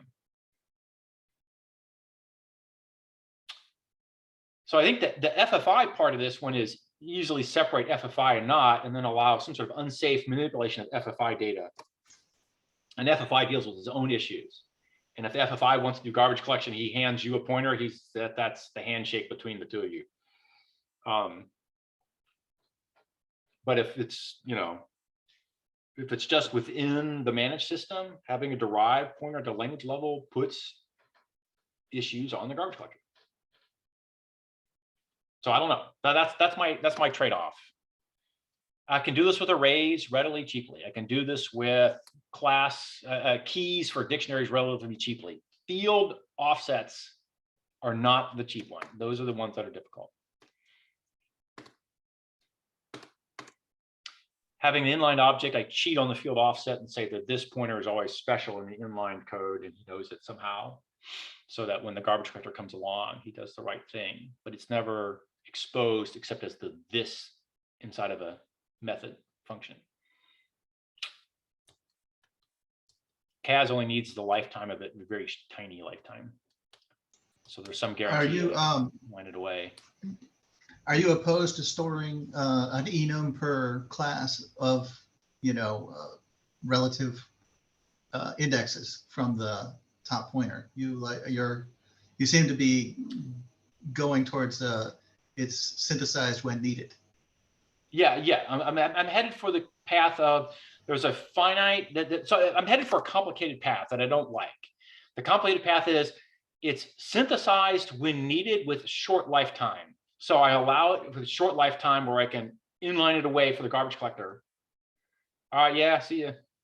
I can have them being used strictly in certain contexts, like this in a method operator in an inline method. And there's a list of them that I have. It's not very big. It's not all of them everywhere because there's special handling for them all.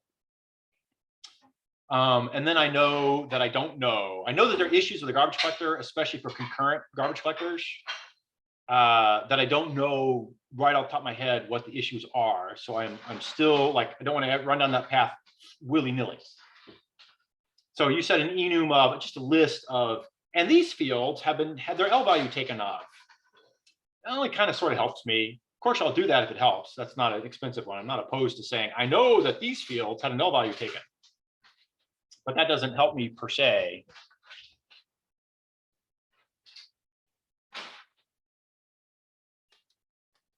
Does that answer your question?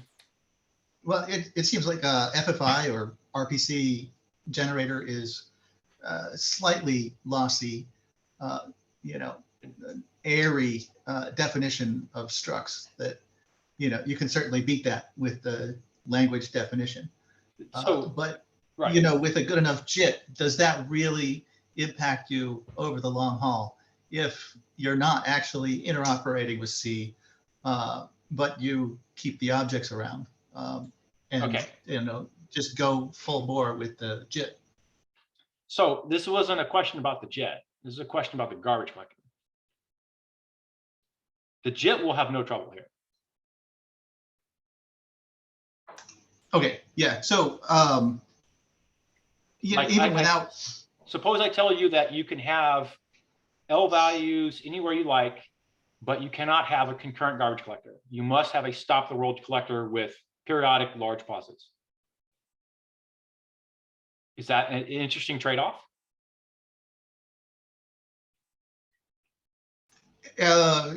Possibly so. Okay. I've been working for years on the assumption I could do better than having a garbage collector. I hear you. Now, suppose I tell you that I know for a fact that this incremental garbage collector, this concurrent incremental garbage collector, will have maximum pause times in the low microsecond range, good enough for many real-time applications, and is in use commonly by high-frequency traders doing extremely low latency trades while the garbage collector is running. Like, I know this for a fact. This is the Azul collector, which is been published open domain, and I can go make a copy of. And I know very, very well how it works. So now your trade-off is I can take an L value in the middle of anything I want, but I'll lose an incremental collector with microsecond max pause times. In exchange, I'll have a collector whose max pause times are in the tens of seconds to worst if you have large heaps, and maybe milliseconds commonly. Young gen collections can still be low millisecond range, and you can beat that. That's not hard. And if you're doing good personal memory allocation, and I totally bypass the garbage collector periodically in certain kind of hot loops, specifically because the garbage collector is too slow. It's specifically for how the allocation patterns work there. There's totally ways to beat it. I'm completely on board with you there. But if you had a collector with, like I said, low microsecond max pause times, and this is what you're throwing away, I think there's a class that people would say, no, I'd rather have the collector. I don't need L values in the middle of functions objects that often. That's an unusual case. This has nothing to do with the FFI, by the way. As soon as you cross the FFI boundary, I say, oh, the FFI does what the fuck the FFI does. And if the FFI lets me hack his memory, I can JIT excellent code to hack his memory, but his memory is not garbage collected from my point of view. So the FFI memory, I can, JIT excellent code for. And it just, the issue is the FFI that can't do a fast incremental collector either. I say FFI because it's my first time in ever experiencing it. I'm porting the Linux U-ring to Kotlin, in the native atmosphere. And I actually like the FFI environment a little bit better than the, Kotlin language environment. Okay. There's a few inconveniences, but, I'd rather be able to specify C, L values, et cetera, as needed. And, yeah, I can give you some L values. Functional. I can give you some L values conveniently, but not everywhere all the time. And that's the question. And you're saying, sometimes I don't really like my L values. Like multi-returns, that's easy to do without L values. That's not an issue.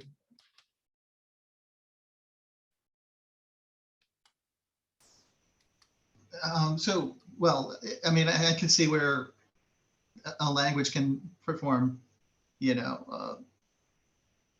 dead code elimination. I guess that would be what might change the members of a given instance. Am I, even close there? Well, dead code, that's unrelated to everything going on here. Dead code elimination, including field removal of dead fields, is an unrelated optimization and can happen as a performance enhancement for managed and unmanaged and FFI or not and everything in between. That's a kind of an independent question. There are certainly, in large Java programs, it is commonly the case there are large counts of fields whose values are only ever 0.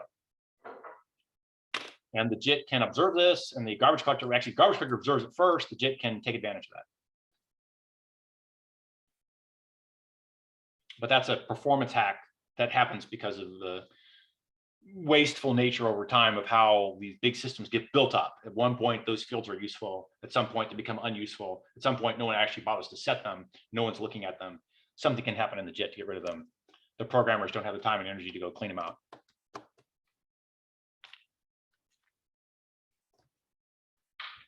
All right, we had a slow start. We got over 2 hours, and my lunch is sitting at me, and I'm staring at candy next to me. I should go eat a lunch. Yeah, it's not my lunch. That's the point. I'll take it out of that. With cheese, right? Yeah. Yeah. Okay. So I'm about to go get my lunch here. So I am excited to go talk about issues with CAS and garbage collector and L values again. This is very good for me, but I want to call it here.